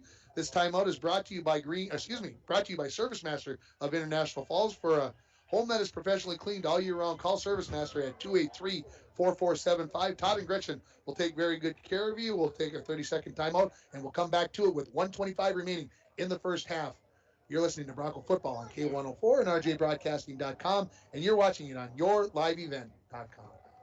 It's the Chevy Open Road Sales event right now at Ekman GM of International Falls. Check this out. The new 2021 Chevrolet Silverado 1500 Crew Cab, Standard Box 4-Wheel Drive LT Boss, MSRP $57,500, sale price $54,000. Or this 2021 Chevy Silverado 1500 Crew Cab, Short Box 4-Wheel Drive LT Trail Boss, MSRP $54,705, sale price $51,205. Chevrolet, find new roads. Find out more at EkmanGM.com. Back at it here at Sports Stadium, 1:25 remaining, 30-6 on your Rainy River Community College scoreboard. Start your voyage at RRCC. Your future awaits you right here in your own backyard. Rainy River Community College, 285-7722. Can I say happy birthday to my grandson again? Absolutely. Sure. It's not. He's probably just getting ready for bed. First birthday today to my October brother, Augie. I call him. Everybody else calls him Gus. Happy birthday, buddy. Here's 31 for the Tigers. 1:25 remaining. How about Ty Step right up the middle? That's a good play call, but the Broncos stop him after a 3-yard gain, but it's enough for the first down as Braden Skifstead comes up off the bottom of the pile. After the 3-yard gain, Tigers no huddle. 35-yard line, 1st and 10. No, they're reaching for the edge right now. Johnson gets a whistle. And I don't think everybody was quite set as they tried to pick up the pace a little bit there. Whoa. That's unsportsmanlike conduct. Now, did the Broncos? He didn't point either way on that. Randy, you know what's happening? That's unsportsmanlike. Tigers. Well, okay, that's 15 yards against Rush City. I don't know for what, though. I lost you again. Yeah, 1st and 25 coming up there. Wow. There you are. You're back. Yeah. What'd you hear down there? All I heard is it was probably taunting against Rush City. Interesting.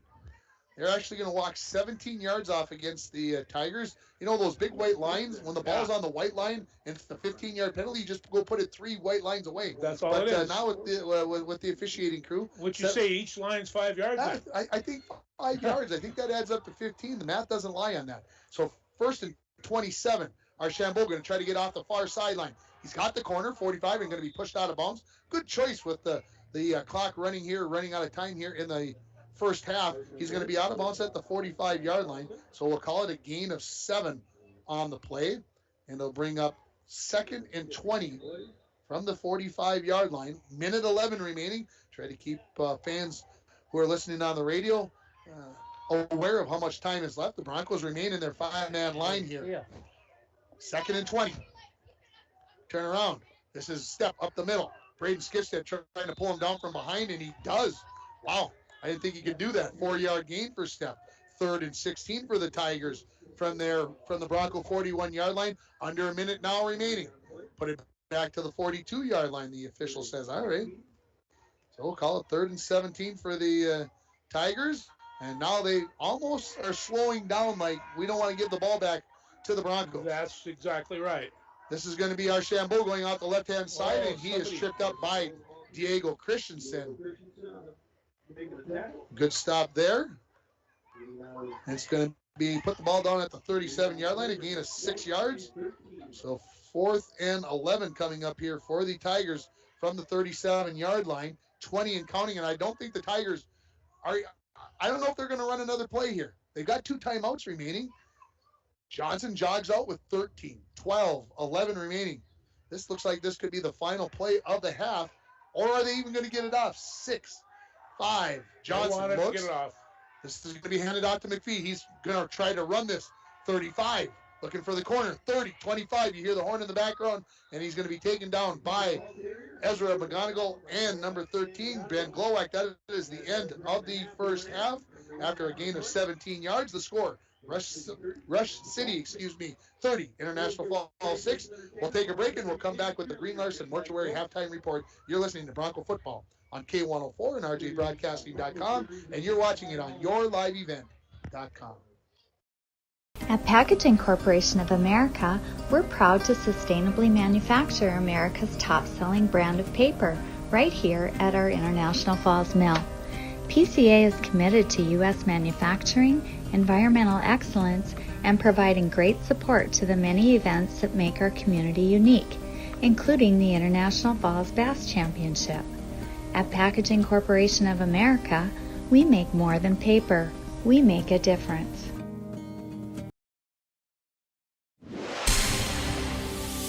And we're back with breaking news. The new Coke Zero Sugar might be the best Coke ever. That's right, Jim. With an improved taste and 0 calories, make sure... Jim. Ooh, yes, this tastes like the best Coke ever to me. We're on the air. I need to try it first. With zero sugar and now even more delicious, it's the new Coca-Cola Zero Sugar, the best Coke ever. Find out for yourself.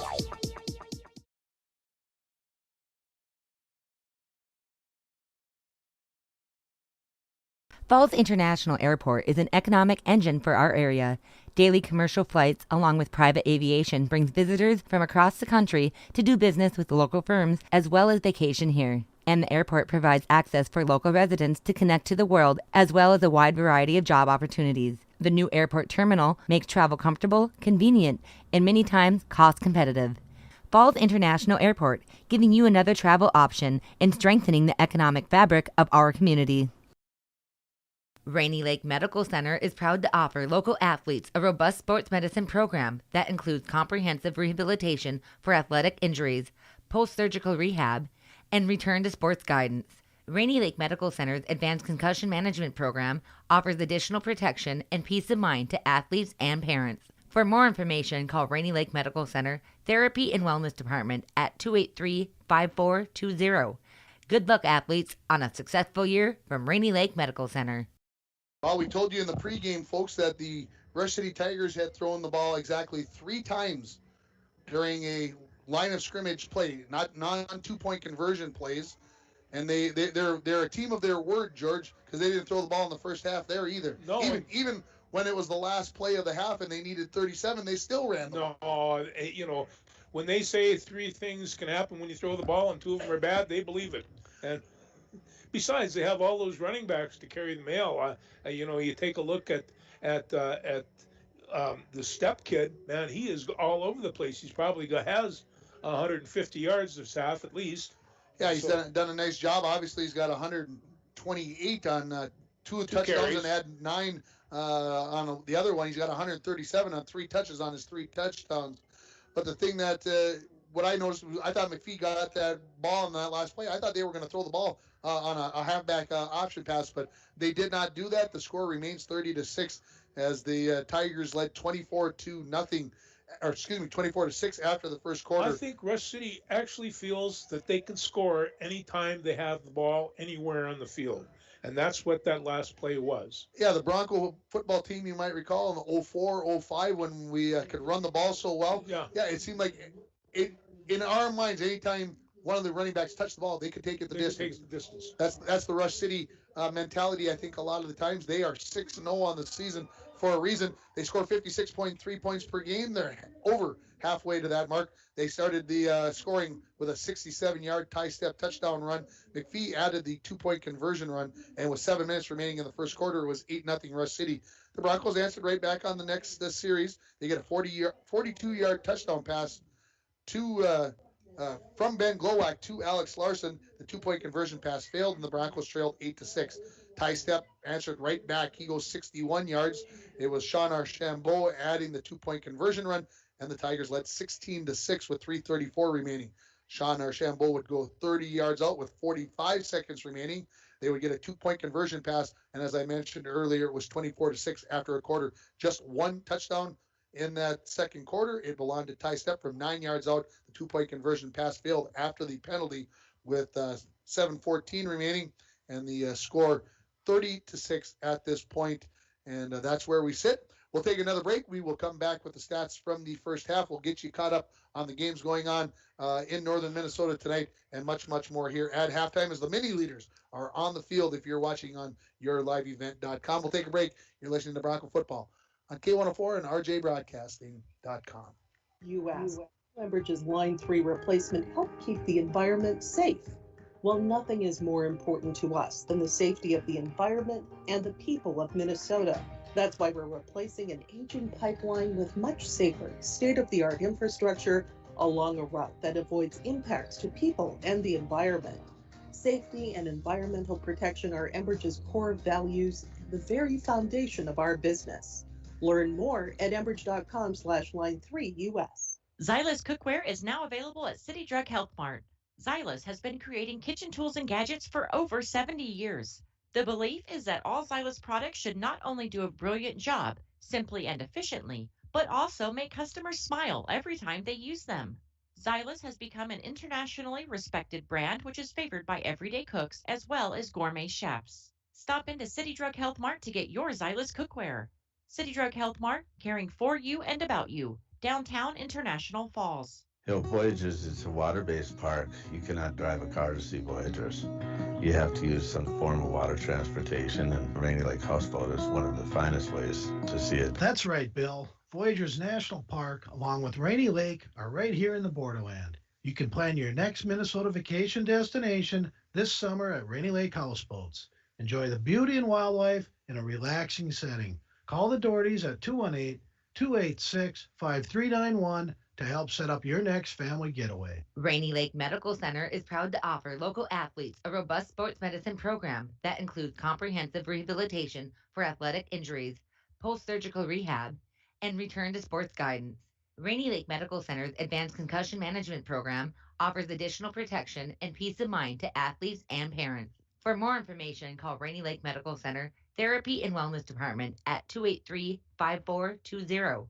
Good luck, athletes, on a successful year from Rainy Lake Medical Center. It's time to gear up, hunters, at the Outdoorsman Headquarters Fall Hunting Sale. The Outdoorsman is now featuring the Winchester Cisco 400-gram waterproof boot, regularly $89.99, now only $74.99. And the Outdoorsman reminds you that they have all in-stock rainwear at 30% off, and Allen Vanish thermal seat cushions are just $9.99. Shop and save today during the fall hunting sale at the place that will not be undersold. The Outdoorsman Headquarters, International Fall. Back at Sports Stadium here for the halftime report brought to you by Green Larson Mortuary. I just got to find my read there. Green Larson Mortuary of International Falls. Welcome to a place to celebrate life and honor every memory. Go to their website at greenlarson.com, and we've got some stats added up here.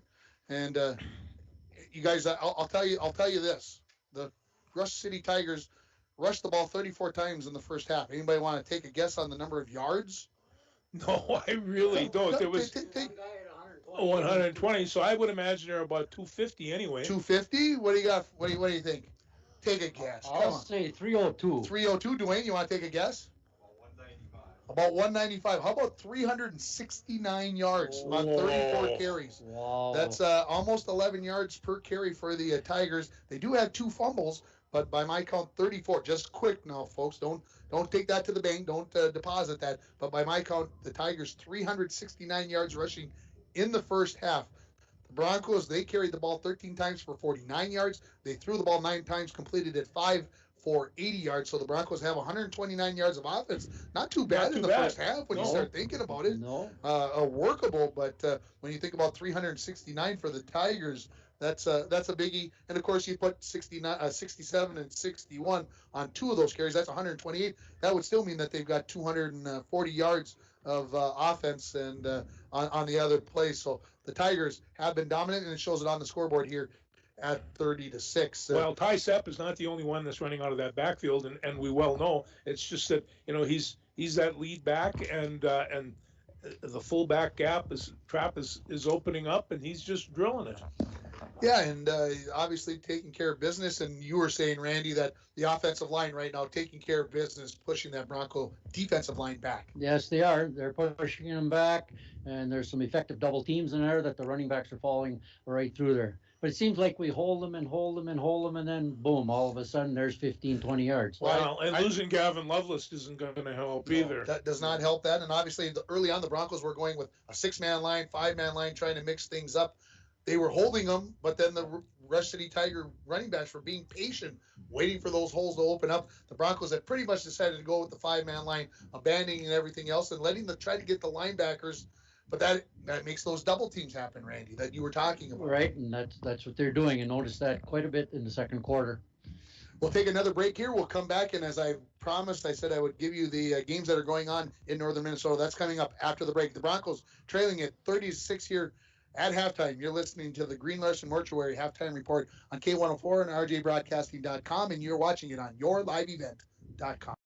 It's the Chevy Open Road Sales event right now at Ekman GM of International Falls. Check this out. The new 2021 Chevrolet Silverado 1500 Crew Cab, Standard Box 4-Wheel Drive LT Boss, MSRP $57,500, sale price $54,000. Or this 2021 Chevy Silverado 1500 Crew Cab, Short Box 4-Wheel Drive LT Trail Boss, MSRP $54,705, sale price $51,205. Chevrolet, find new roads. Find out more at EkmanGM.com. As the days get shorter, that means colder weather is on the way. Now is the time to start thinking about your propane essentials for the upcoming winter. Whether it be for your home, hunting shack, or fish house, Lakes Gas offers great pricing contract options with their pre-buy budget programs. Family owned and operated for over 60 years, Lakes Gas is among the largest providers in the Midwest. For prompt, dependable service, choose Lakes Gas Company. For more information on their available programs, contact Lakes Gas at 283-3035 or find them online at lakesgas.com. At Packaging Corporation of America, we're proud to sustainably manufacture America's top-selling brand of paper right here at our International Falls mill. PCA is committed to U.S. manufacturing, environmental excellence, and providing great support to the many events that make our community unique, including the International Falls Bass Championship.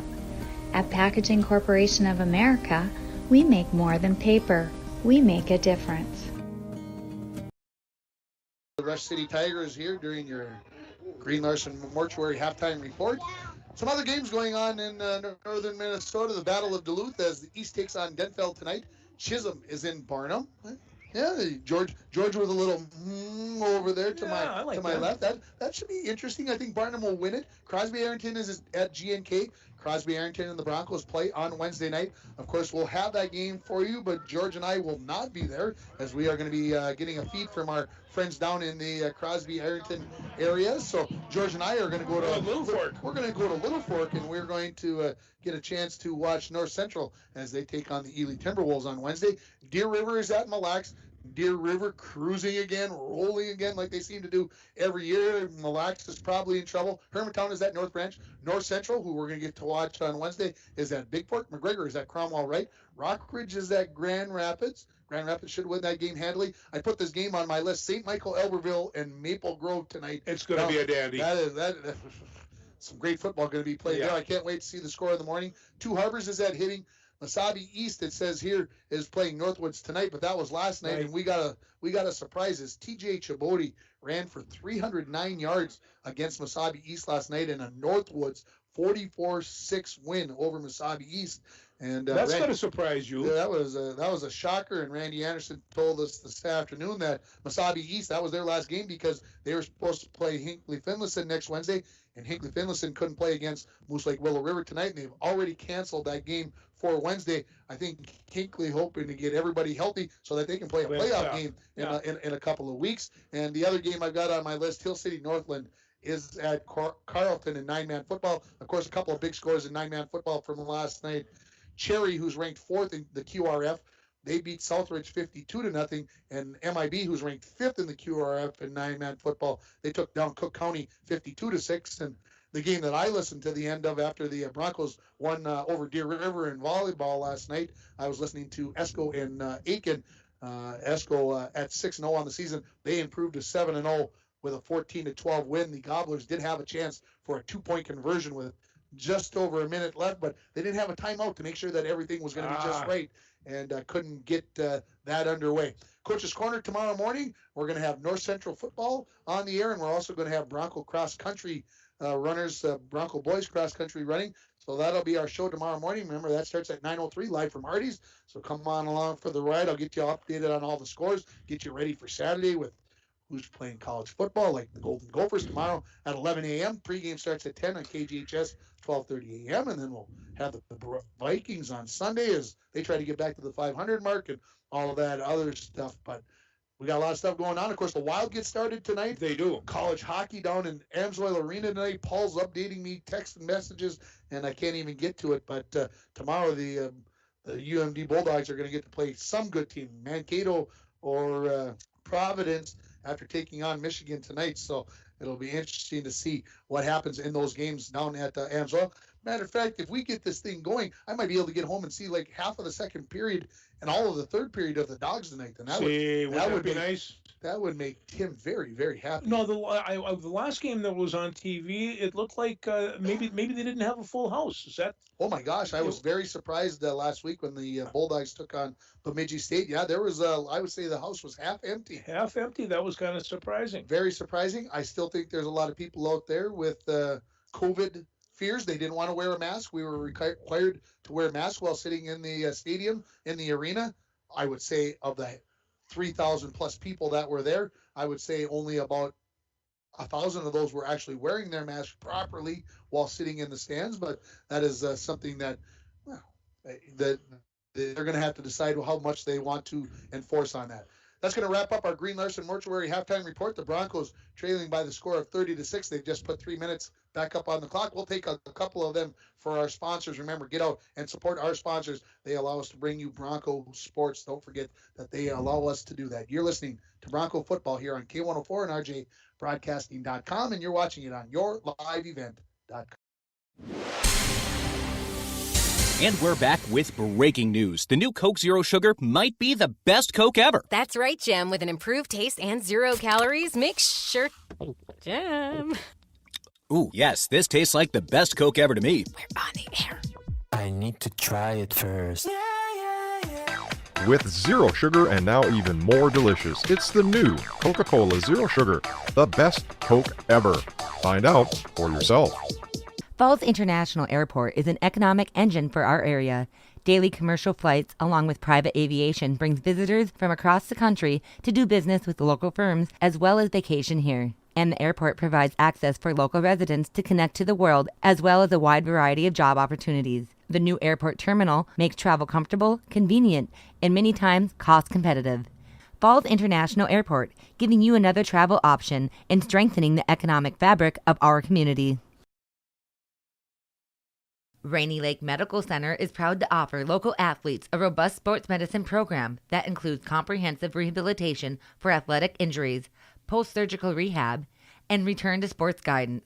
Rainy Lake Medical Center's Advanced Concussion Management Program offers additional protection and peace of mind to athletes and parents. For more information, call Rainy Lake Medical Center Therapy and Wellness Department at 283-5420. Good luck, athletes, on a successful year from Rainy Lake Medical Center.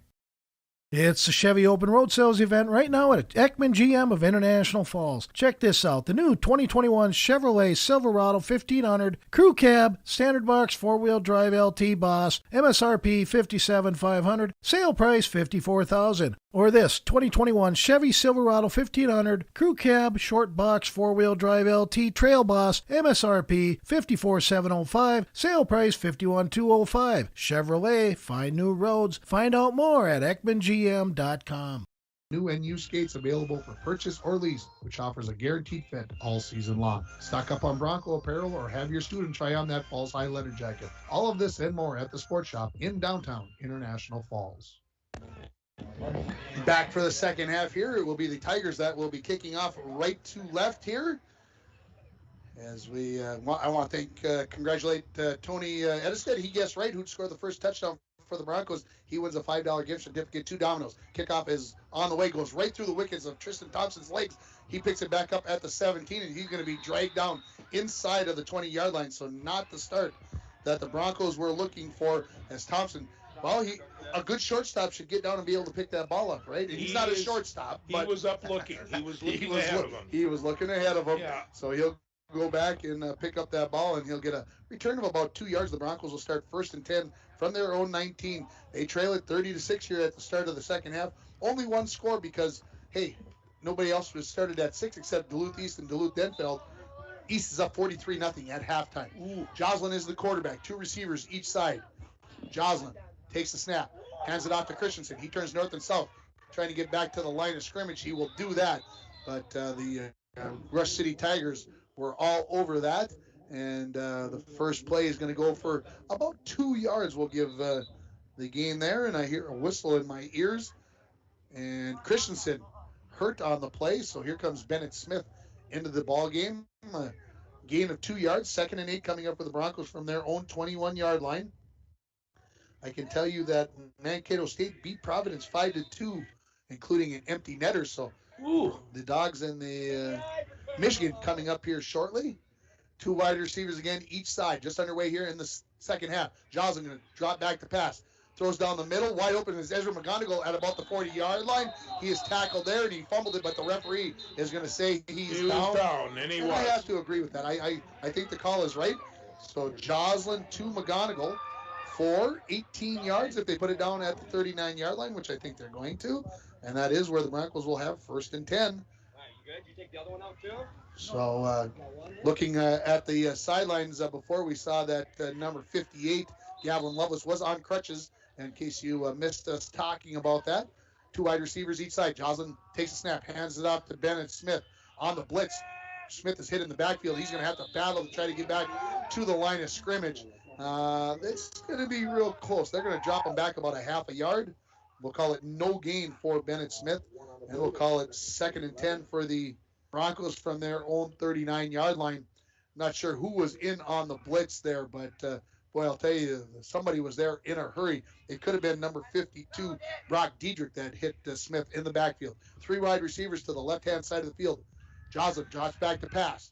Looking down the near sideline for Thompson. That is going to be intercepted by number 5, McPhee. He's heading towards the middle of the field looking for some running room, and he is going to be brought down at about the 42-yard line by McGonigal, and that is Glowak that is going to be there. And so that is the 3rd interception of the ball game for the Broncos. And McVee's going to return that about 3-4 yards, and the Tigers will start 1st and 10 from their own 41. So in the battle of the turnovers, the Broncos have 3 interceptions. The Tigers have 2 fumbles so far in this game. 10:22 remaining in the third quarter on your Rainy River Community College scoreboard. Rush City leads it by a score of 30-6. Start your voyage at Rainy River Community College. Your future awaits you right here in your own backyard.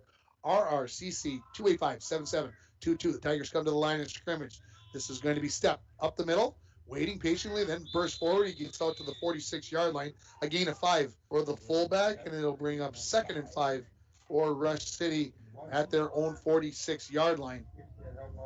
I'm thinking back, George, when we coached the trap and running backs, we always made the running back step and then almost hesitate in that backfield and then get going, give that time for that to develop.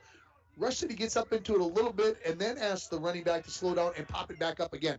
Here's going to be McPhee going off the right-hand side, and he is going to be walled up there. Number 54 is going to be the reason for that. Cameron Schultz with the tackle. They'll give him a gain of a yard on that play, and it'll bring up 3rd and 4 for Rush City from their own 37-yard line. 9:30 remaining in the third quarter. Rush City, 24 points in the first quarter, 6 in the second quarter for their 30 points. The Broncos got a touchdown back in the first quarter on a 42-yard touchdown pass from Ben Glowak to Alex Larson.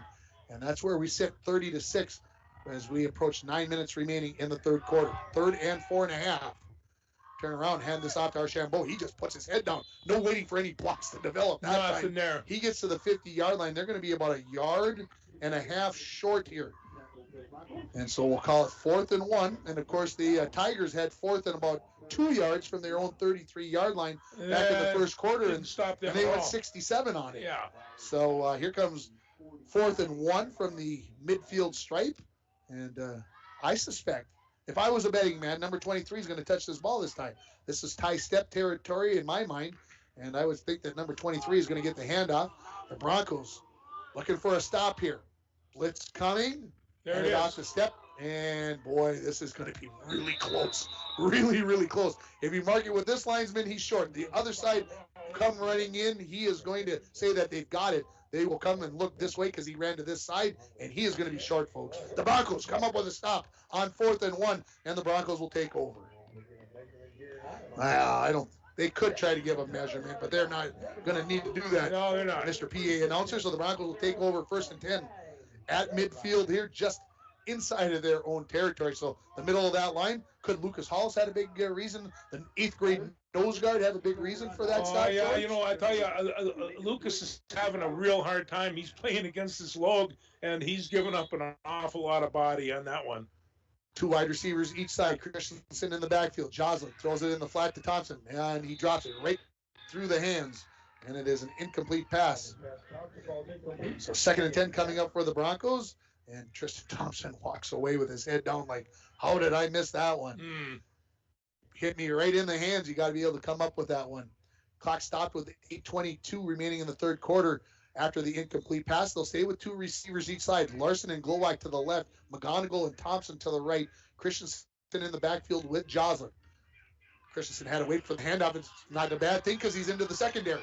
He's got a first down, and he's going to be pushed out of bounds at about the 38-yard line. That is a gain of 12 yards for number 24, and it's 1st and 10 for the Broncos at the Rush City 38-yard line. It almost like that delay. I'm going to watch it on the instant replay with everybody at home, and almost helped the play develop a little bit more. It did. The Rush City defensive end got upfield a little bit more and actually opened up the hole.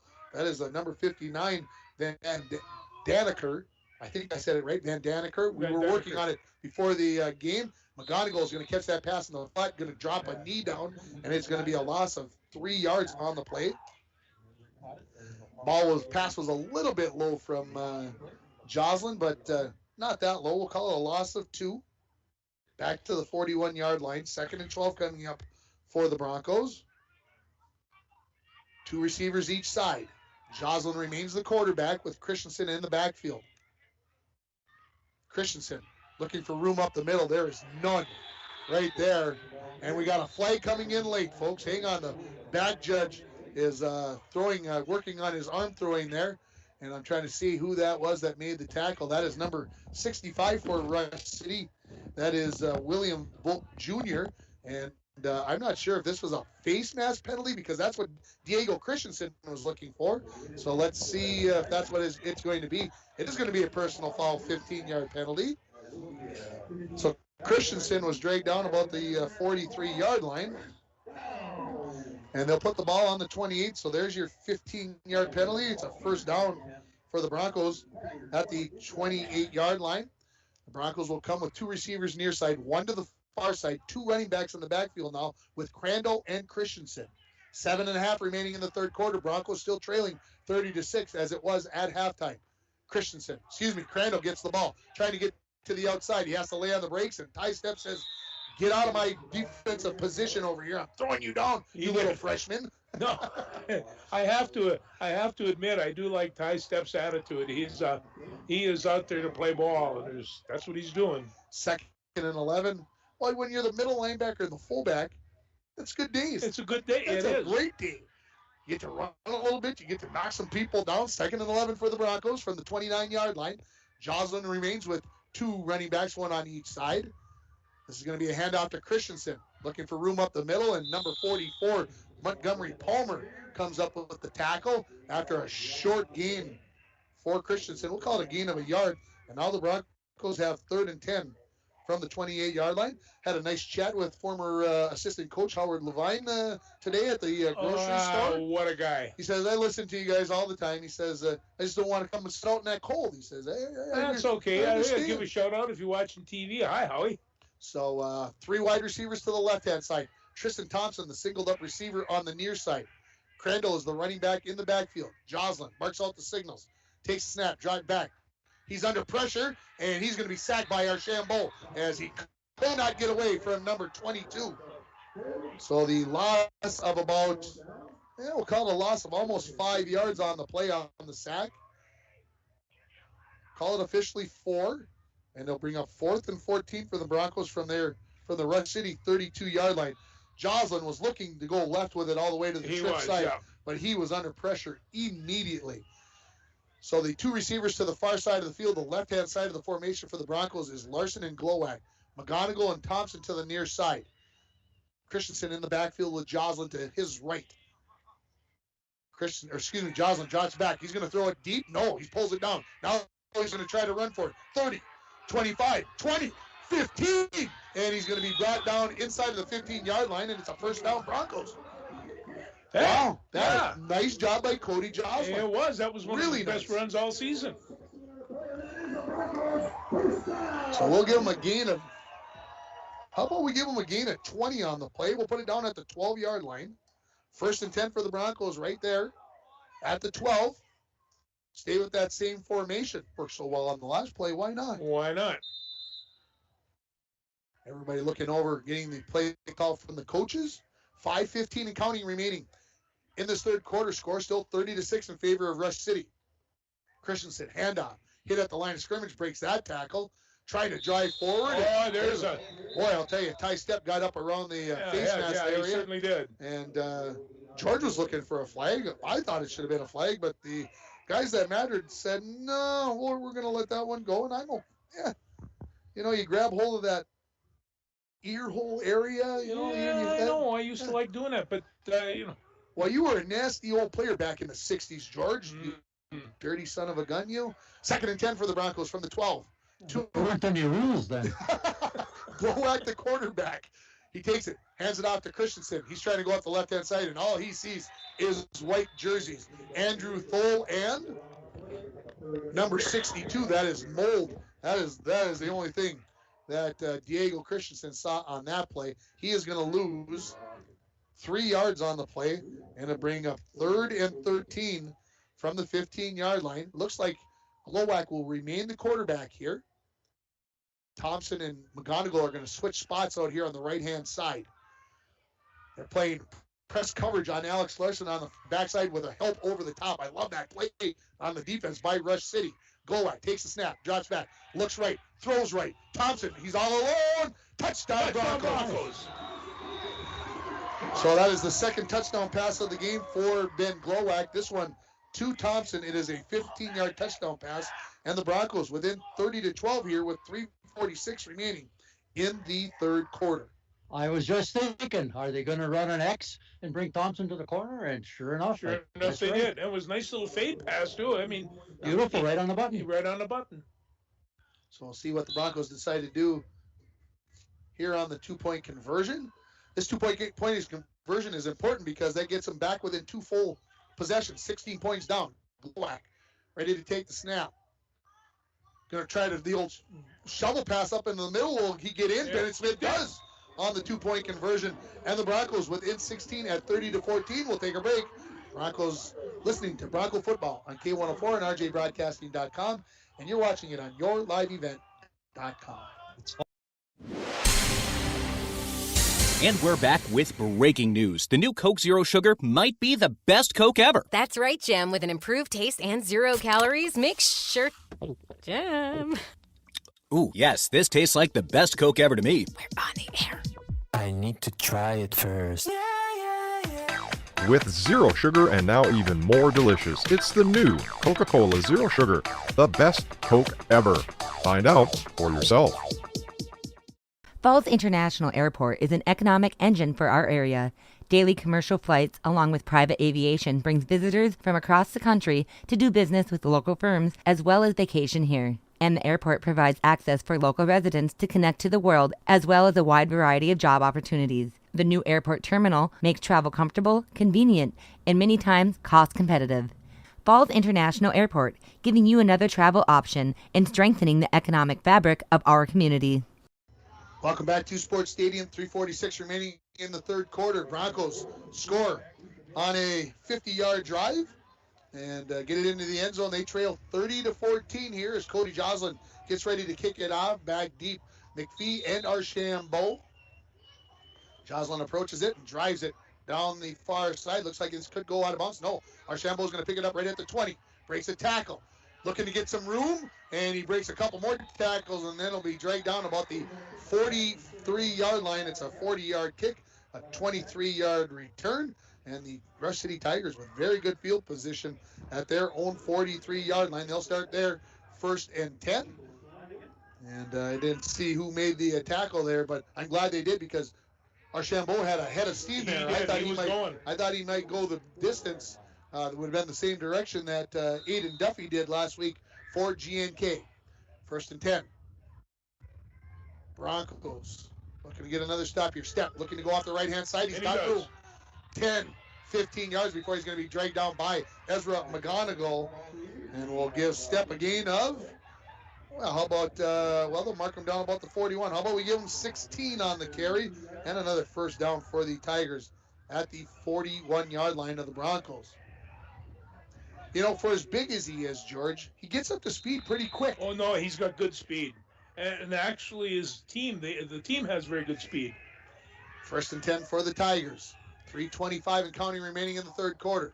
This time it's going to be to McPhee. He's got the corner on the outside, and he's going to be brought down after a gain of about 9 yards, it looks like to me, folks. And on the tackle there, Tristan Thompson and also Cameron Schultz. We'll give him 9 on the play. 2nd and 1 for the Rush City Tigers at the 32-yard line. Of course, Rush City, for those Bronco fans, they do not play in our section. They play in Section 4 2A. So they're in our district, but our conference, but they're not in our section. McPhee fumble. Broncos looks like they got it. Got it. Brody Carlson that has that ball, and I believe he has it. He comes up with it. Says, "Oh, I thought Brody Carlson had that one." And boy, I thought he had it. And I thought the Broncos. I thought the turnover game was going to be tied up at 3-3. It is a loss of 3 yards on the play, and it'll bring up 3rd and 4 for Rush City from their own 35-yard line. Good job by the young defensive end, Brody Carlson. This is a big play coming up here, Coach. This is a big play coming up here, George. I agree. 3rd and 4. Broncos moving around. This is step up the middle. He's stood up there. He tries to drive through. I don't think he got it. I don't think he got it either. Cameron Schultz. And I'm going to wait to see who the other player is that comes up. That could have been Bennett Smith. That's about the size of the player. And it was. So 45 and 54 there. Let's see where the spot was Smith who stood him up. They're going to give him a gain of 3. So now 4th and 1. Is this a bigger play, Coach? Yeah, it is. So 32-yard line. 4th and 1 for Rush City here. 1:45 and counting remaining in the third quarter. Broncos blitz, quarterback sneak. He's pushed forward by our Shambo is Johnson. And on the QB sneak, they pick up 2 yards, and they got a first down at the 30-yard line. So the old quarterback sneak, it's still an effective play, It's folks. still an effective play. Has the wind died down at all, Randy? No, you must not be able to hear me right now. Good. Good. Has it slowed down a little bit? 1st and 10 for the Tigers. This is going to be Archambault trying to get the corner on the near side. He's got blockers in front. 20. Tries to turn it back in, breaks a tackle, and then going to be pushed out by Schultz. Throwing down late. That's going to be a personal foul penalty. Well earned by number 54, Schultz. So the gain is going to be 18 yards for Archambault, and then add 6 more onto the end of that, half the distance to the goal. And the Tigers will have 1st and goal at about the 6-yard line.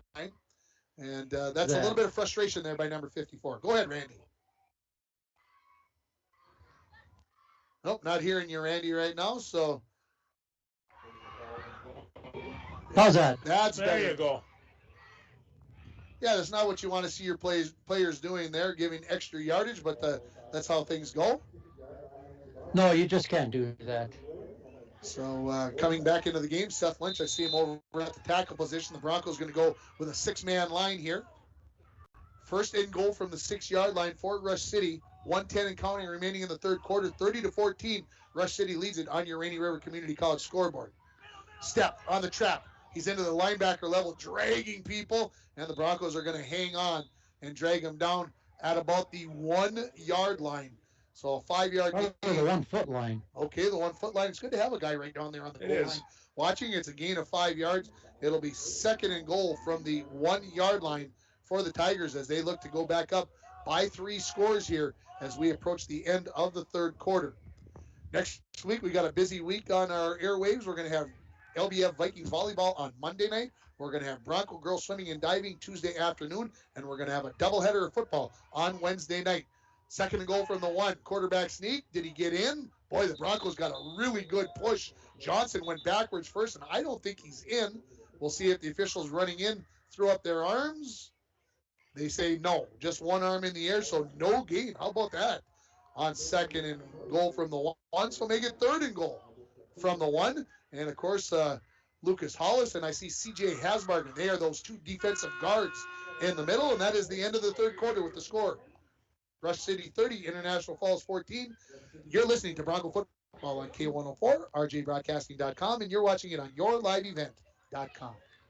It's the Chevy Open Road Sales event right now at Ekman GM of International Falls. Check this out. The new 2021 Chevrolet Silverado 1500 Crew Cab, Standard Box 4-wheel drive LT Boss, MSRP $57,500, sale price $54,000. Or this 2021 Chevy Silverado 1500 Crew Cab, Short Box 4-wheel drive LT Trail Boss, MSRP $54,705, sale price $51,205. Chevrolet, find new roads. Find out more at EkmanGM.com.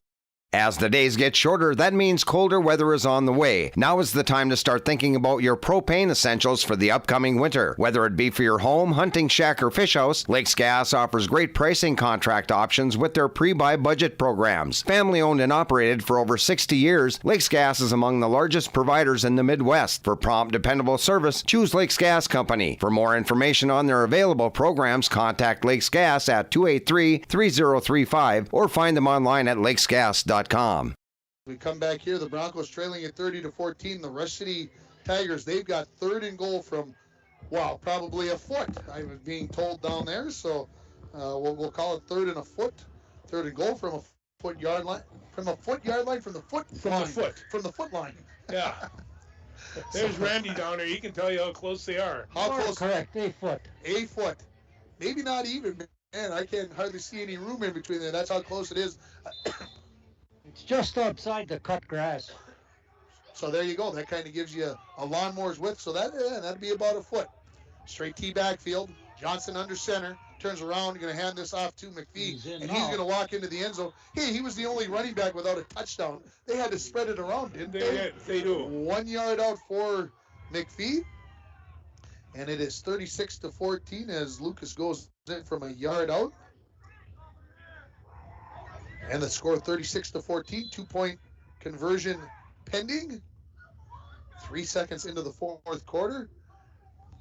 You know, at this time, do you work on something?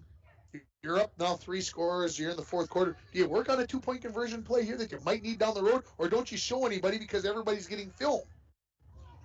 Turn around. Yeah, just had same play. McPhee into the end zone for the 2-point conversion. And it is 38-14. We'll take a quick timeout. You're listening to Bronco Football on K104, rjbroadcasting.com, and you're watching it on yourliveevent.com. Yo, boys, it's a water-based park. You cannot drive a car to see Voyagers. You have to use some form of water transportation, and Rainy Lake Houseboat is one of the finest ways to see it. That's right, Bill. Voyagers National Park, along with Rainy Lake, are right here in the borderland. You can plan your next Minnesota vacation destination this summer at Rainy Lake Houseboats. Enjoy the beauty and wildlife in a relaxing setting. Call the Dohertys at 218-286-5391 to help set up your next family getaway. Back at Sports Stadium, 3 seconds into the fourth quarter, Rush City leads at 38-14. Now, what about the Broncos? Now you're down 3 scores. You're trying. You're still in there. I mean, you got it. But who are you putting in at quarterback? Is it Jocelyn or Glowak? Well, I'll tell you right now, Jocelyn kind of deserves the position, and also Glowak. He can catch the ball and he can run real well. Is it Garoppolo or Trey Lance? That's where I'm going with that. Yeah, I guess I would probably put Ben in there. Yeah, see, that's the discussion. Yeah. So we've got it 38-14. And back deep is Thompson and Larson once again as Stoll gets ready to kick it off. Official has the whistle blowing. A low driver. That's going to be picked up at the 34-yard line by Cooper Crandall. Excuse me, the 29-yard there's line. got to be something there. And Archambault just absolutely body slammed Cooper Crandall to the ground after the 5-yard return. I'll tell you, Archambault, and not only can he run, but he likes to hit people. They are intense young men. Yeah, I'd like to see this. It's a good ball team. I don't know who they're going to be facing over there in 4AA. I'm sure the Rush City fans watching and listening, you're saying you're screaming at your radios or your TVs right now, telling me, and I couldn't look it up, but yeah, two receivers each side, one running back in the backfield. Glowak is the quarterback, hands it off to Christensen, looking for ground out the right-hand side. He's not going to find much, as it is going to be number 52 coming up with the tackle. That is Diedrich, but the tackle after a gain. We'll call it a gain of, I don't know. How about 2 yards officially? And 2nd and 8 coming up for the Broncos. I will call it a 1. They put it right on the 35-yard line, so I thought they were going to give them a little bit more than that. 2 receivers again, each side. Glowak barks out the signals. He's going to put Thompson in motion. Hand off the jet. Somebody's right there. That is Landon Mold. Not going anywhere, Tristan Thompson. The Tigers all over that, and that is going to be a loss of 3 yards on the play. Tigers were ready for that one. Yes, they certainly were. They're covering the edges. That's exactly what the Broncos have to do with them. And that's right. Defensive end staying home. That is the way you do things. So here's 3rd and 12 for the Broncos from their own 32-yard line. 2 receivers still on each side. Christensen, the running back to the left of the quarterback, Glowak. Rush City playing way deep in the second. They're expecting something deep. Glowak throws it in the flats, caught by McGonigal about the 38-yard line, and he's going to be driven out by Lucas McPhee, and they are going to actually mark him out at the 37-yard line, as they are not going to give him forward progress. And so it'll be 4th and 7, and are the Broncos going to have to go for it, down by 24? Yeah, they may. I think that's what we're going to see, because here comes the punter. I have to say I'm a little surprised. Could we see a fake punt? Yes, we could. On 4th and 7 from the 37-yard line. Archambault and McPhee heading deep. Snaps a little high, but he gets up there to get it. Just gets it away. Putting some pressure on there was Palmer. Going to land about the 48 and be touchdown right about the 45-yard line. So it's a punt of 18 yards only into the wind. as the Broncos going right to left in this fourth quarter. And so Rush City leading by 24 points will have first and 10 at their own 45-yard line.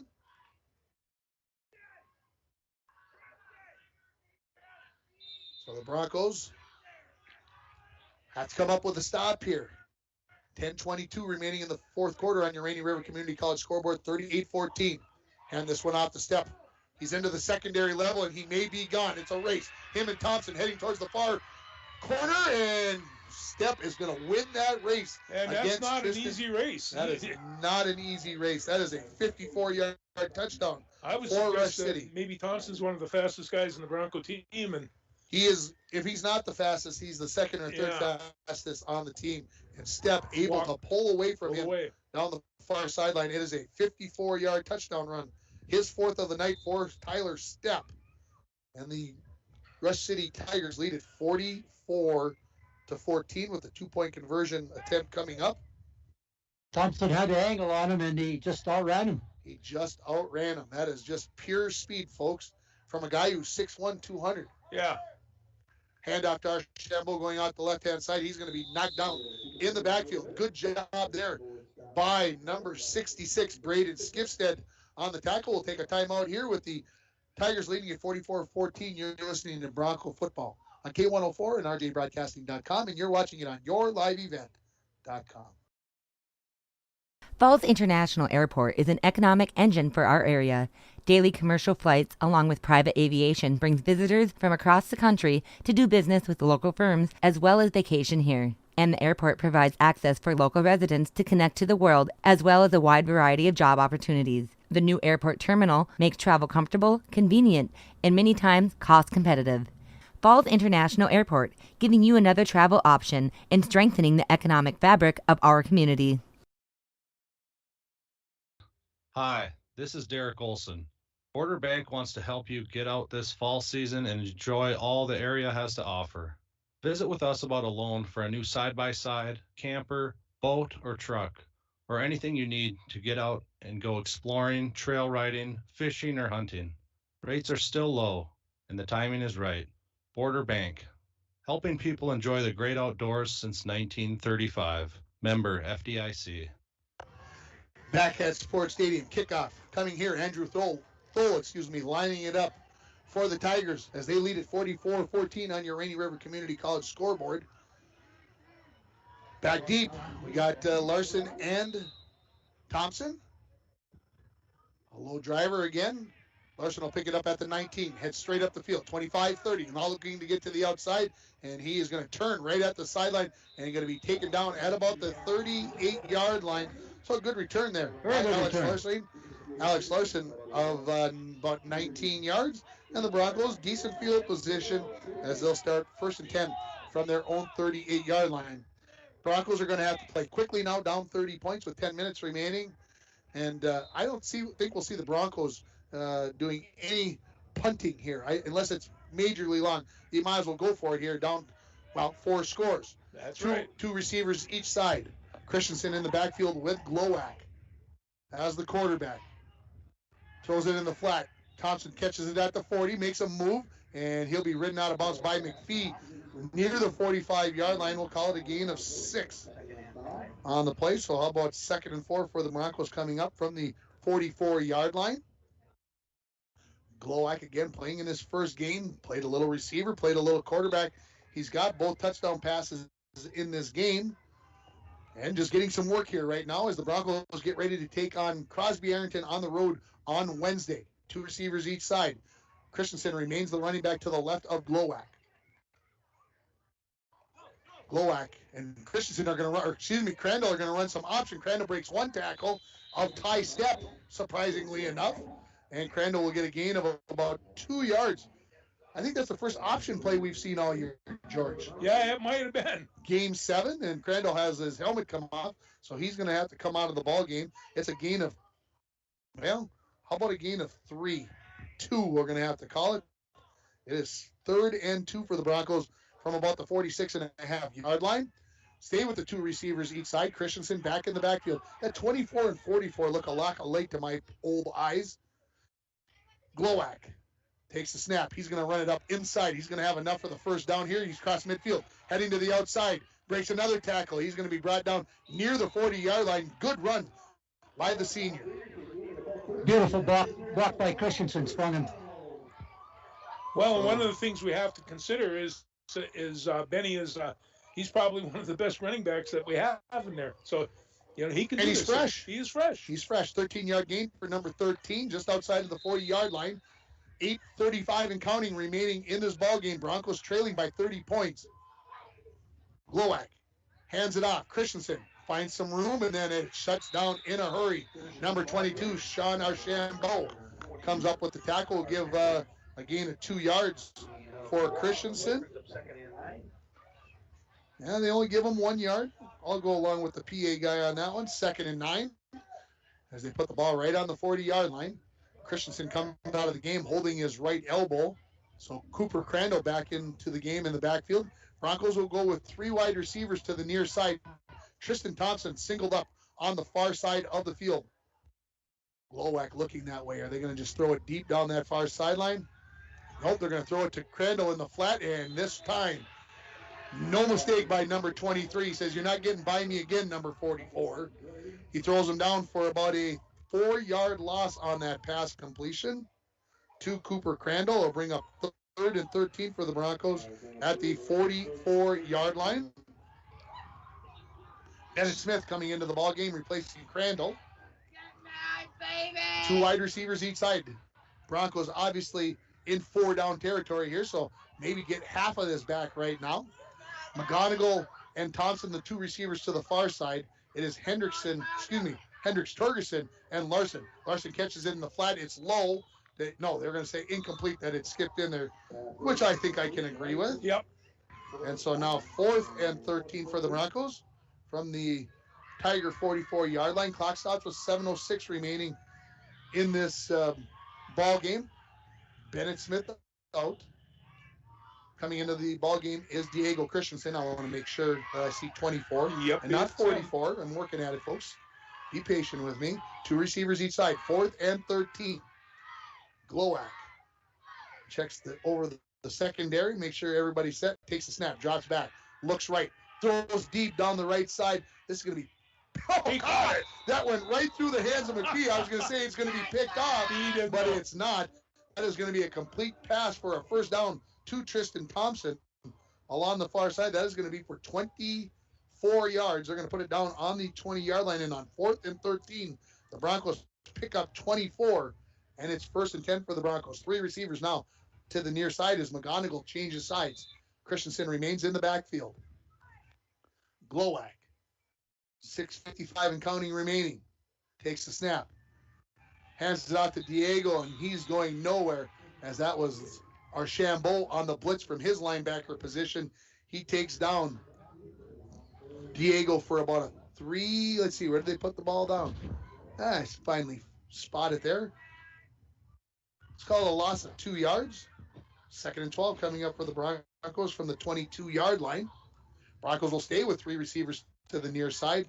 Tristan Thompson, the lone receiver on the far side of the formation, as the ball is on the right hash. Glowak takes the snap. He was looking for Thompson down the far side, one-on-one with McPhee. And McPhee, boy, does that look familiar? Yeah, it does. He intercepted that ball against Joslin right about that same spot. And wait a second, they're going to say incomplete. He must have gotten hit by Thompson. And it fell. And it fell to the ground. So incomplete pass. Broncos keep possession of the ball. I apologize. He had that ball. He was waiting for it. Everybody's shaking their head at me. Okay, so I'm not losing my mind. No. That's good.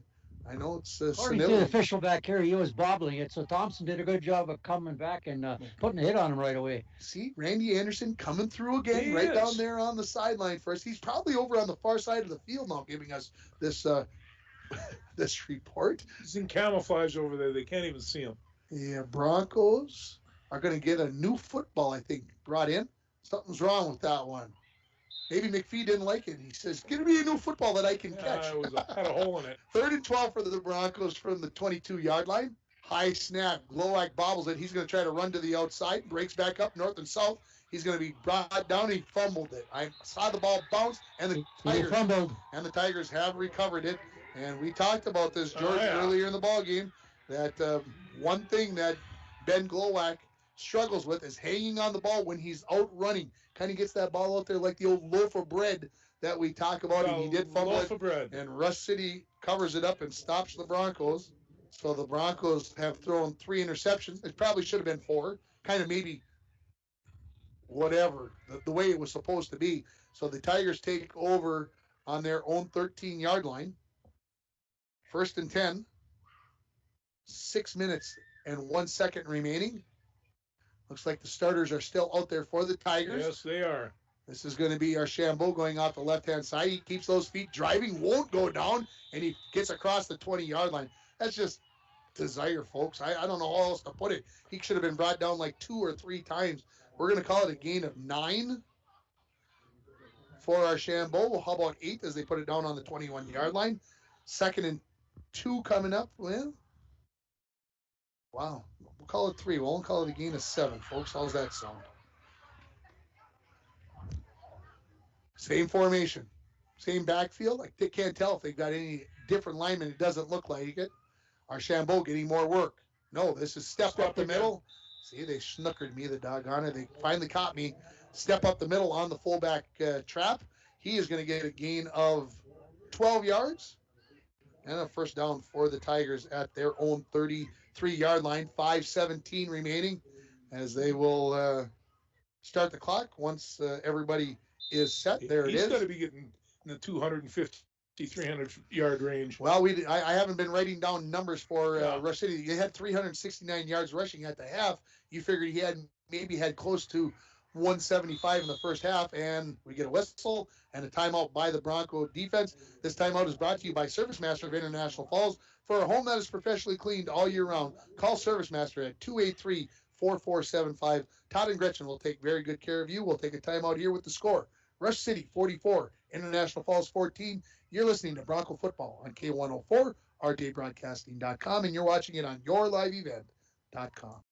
Rainy Lake Medical Center is proud to offer local athletes a robust sports medicine program that includes comprehensive rehabilitation for athletic injuries, post-surgical rehab, and return to sports guidance.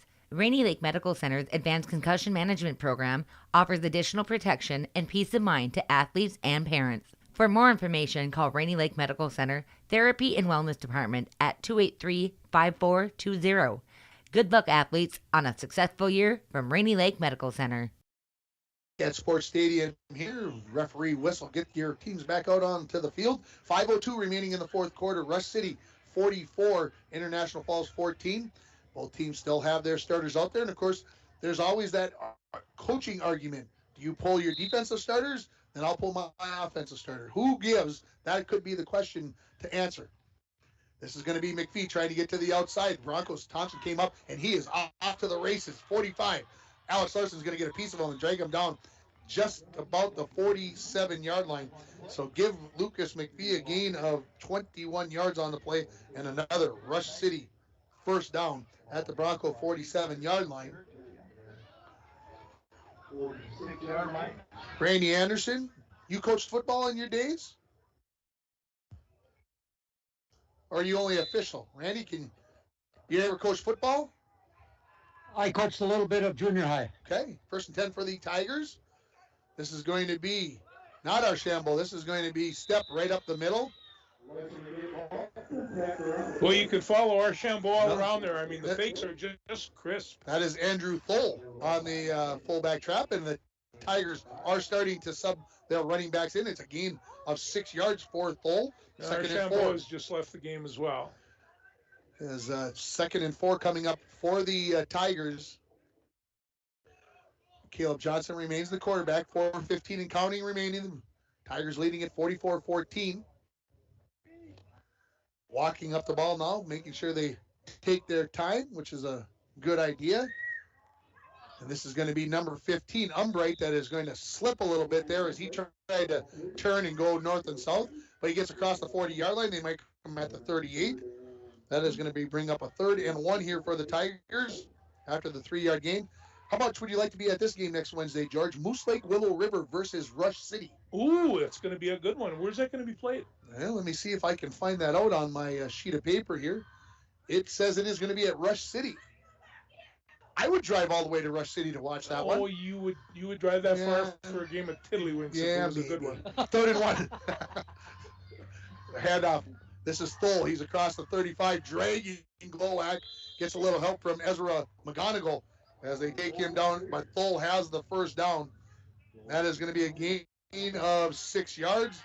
So 1st and 10. Hey, little girl, how you doing? Good to see you. Good. What do you want to say to everybody on the radio? I got a sticker from the police. You got a sticker from the police. That's what you say on the radio when you get your chance. You don't get to say "Go Broncos." What? On the homecoming game, my cousin Christian, he made him get 26 points. There you go. So here come the Tigers. Caleb Johnson taking his time. He is. Nothing wrong with that. No. They're going to get a penalty here as the back judge has got his 5-second count going, and they are not going to make it, as that is going to be a 5-yard penalty on the Tigers for delay of game.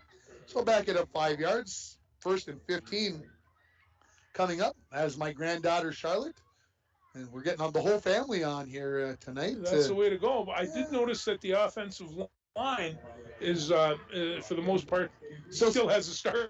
Still has a lot of dirty jerseys there on the offensive line. And you look over at the sideline, George, I'm going to count quickly.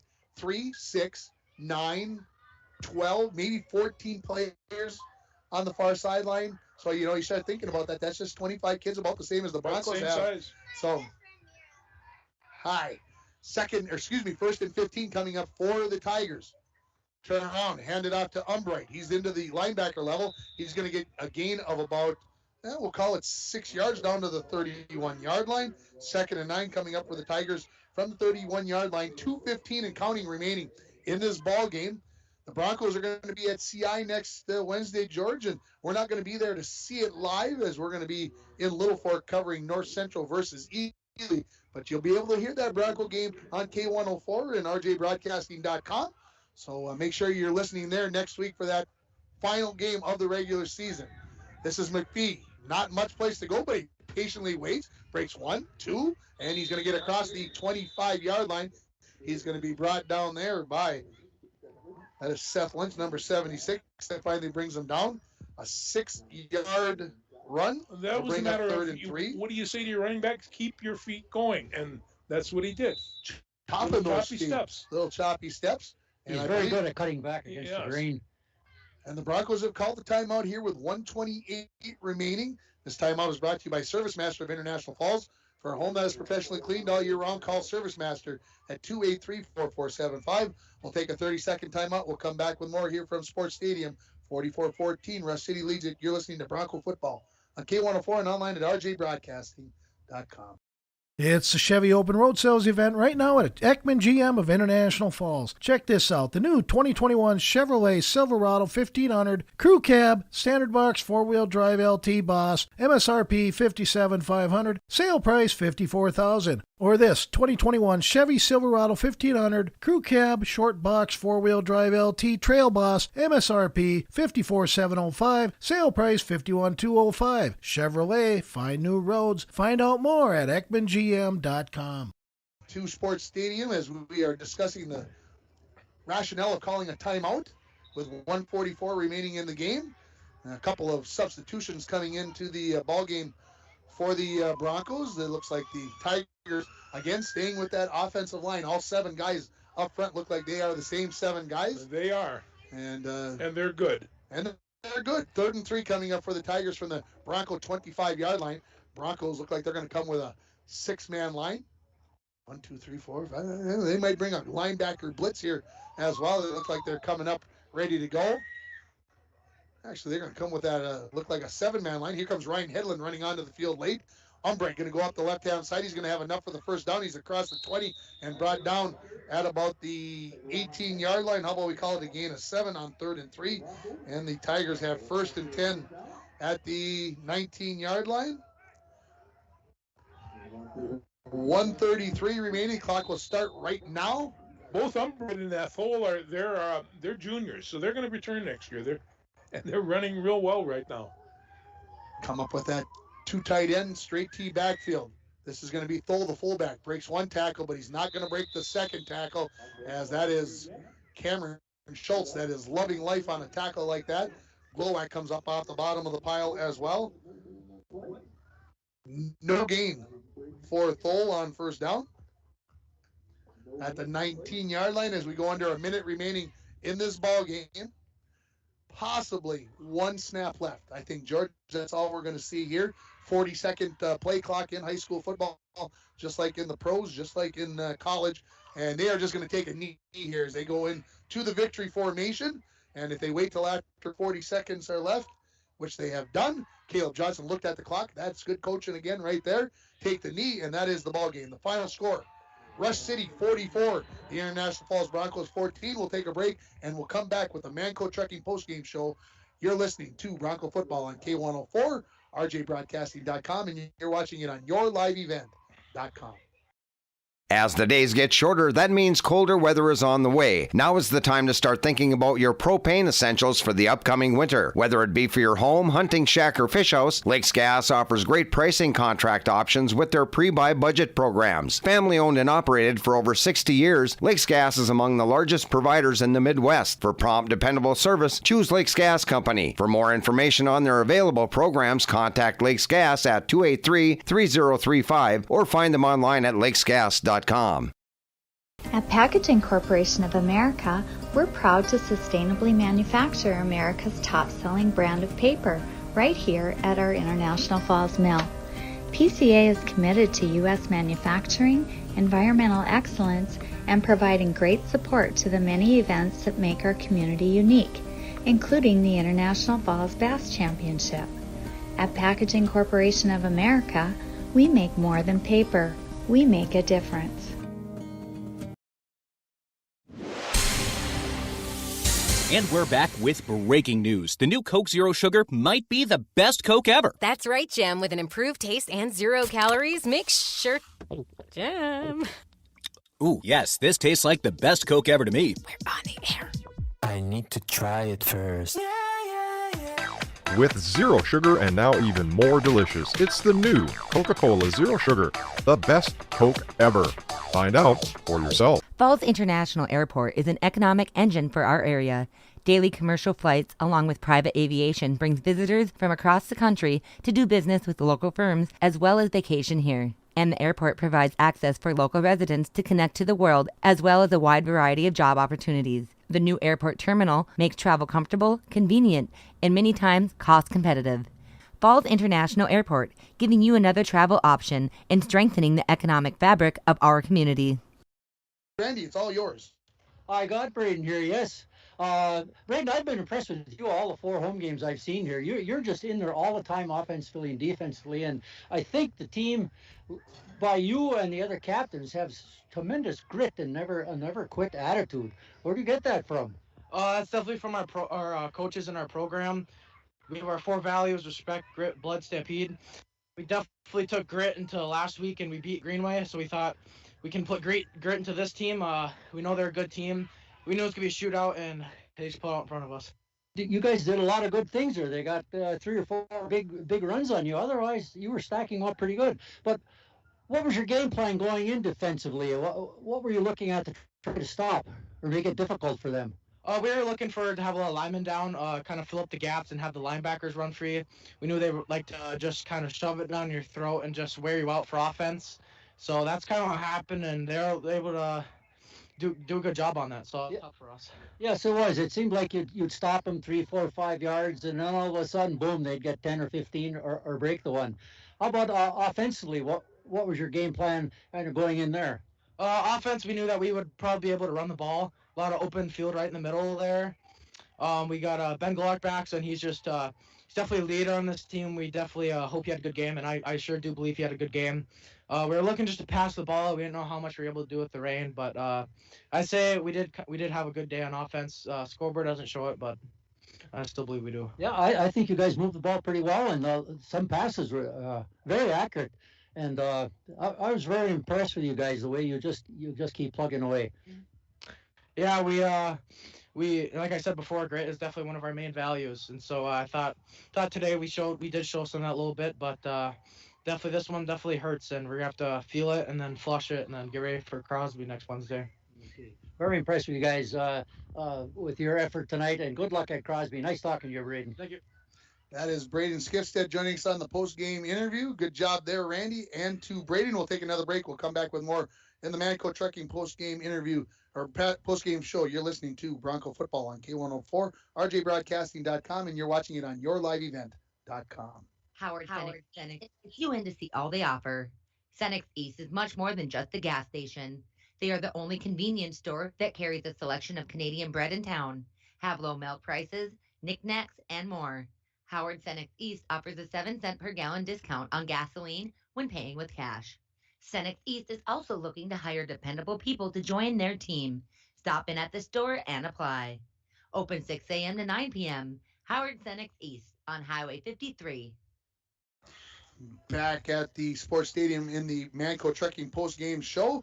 I want to give a shout out to Nagurski Transportation. Also, they're our sponsor of the drive of the game. I want to go all the way back to the first quarter when the Broncos answered after the 67-yard tie-step touchdown run. The Broncos came right back and put a drive together to score the touchdown to get within 8-6. Nagurski Transportation, they're moving your product safe and fast, and they're always looking for new professional drivers to join their team. Give them a call if you are interested in driving for their team at 285-9928. It's time to name our North Star Electric Energy Star Player of the game. And George, who are you picking tonight? You know, I've been waiting all season to say this, but Diego Christensen, he comes hard every time, and whatever offensive rushing they had working for him this year and this game, and defensively, he was just in there every play. So I'm going to give my nod to the team captain, and also for the leadership. And actually, you know, that interview with Braden Skifstead, what a kid. He's coming back next year, and that's the kind of leadership that they're getting around here, and it's going to work out for him. So, but I'm going to pick Diego Christensen. The power of human connections can be seen on and off the field, and the same is true with North Star Electric. Congratulations to Diego Christensen, this game's Energy Star Player of the Game from North Star Electric. Let's run down the scoring for you. The Rush City Tigers got a 67-yard touchdown run by Ty Step with 7 minutes remaining. Lucas Maffei added the 2-point run, and it was 8-0 in favor of Rush City. A 42-yard touchdown pass from Ben Glowacz to Alex Larson. The 2-point conversion pass failed with 4:57 remaining in the first quarter, and the Tigers led the Broncos 8-6. Ty Step, just a couple of plays later, would go 61 yards. Sean Archambault would add the 2-point run. It was 16-6 in favor of Rush City with 3:34 remaining. Archambault would get a 30-yard touchdown of his own at the end of the first quarter to make it 22-0. They'd add the 2-point conversion pass from McPhee to number 24. That is William Campbell, and it was 24-6 after a quarter. Step would get the only touchdown of the second quarter. It was a 9-yard run. The pass failed, and at halftime, it was 30-6 in favor of the Tigers. The Broncos got the only touchdown of the third quarter, a 15-yard touchdown pass from Ben Glowacz to Tristan Thompson. Glowacz, a little shovel pass to Bennett Smith for the 2-point conversion, and the Broncos were within 30-14 with 3:46 remaining in the third quarter. However, Rush City would take over from there. They would score on the first play of the fourth quarter on a 1-yard run by Lucas McPhee. He'd add the 2-point conversion, and then Ty Step went 54 yards, so he scored his fourth touchdown of the night, 67, 61, 9 on 54 on the touchdown runs. That was with 10-11 left in the ball game, and your final score 44-14 in favor of Rush City. And just for those of you that are out there and want to know, because I wanted to know, the Tigers 59 carries for 545 rushing yards in this game, no pass attempts. And you can listen tomorrow morning. I'll have all the stats for the Broncos tomorrow morning on Coach's Corner. Don't forget, we'll have North Central Stars football tomorrow morning. We'll also have Bronco cross country on Coach's Corner tomorrow morning. Again, Monday night, we'll have Little Fork Big Falls Vikings volleyball on the air. Tuesday, we'll have Bronco girls swimming and diving on the airwaves. And then on Wednesday, we'll have a doubleheader as the Broncos will be in Crosby to take on the Rangers in that Wednesday night MEA football game. George and I will be down in Little Fork as North Central takes on Ely. That's going to wrap it up. Any final thoughts, guys? I was impressed again with their grit and never say die attitude. When they came out the second half and got stopped right away, they could have packed it in.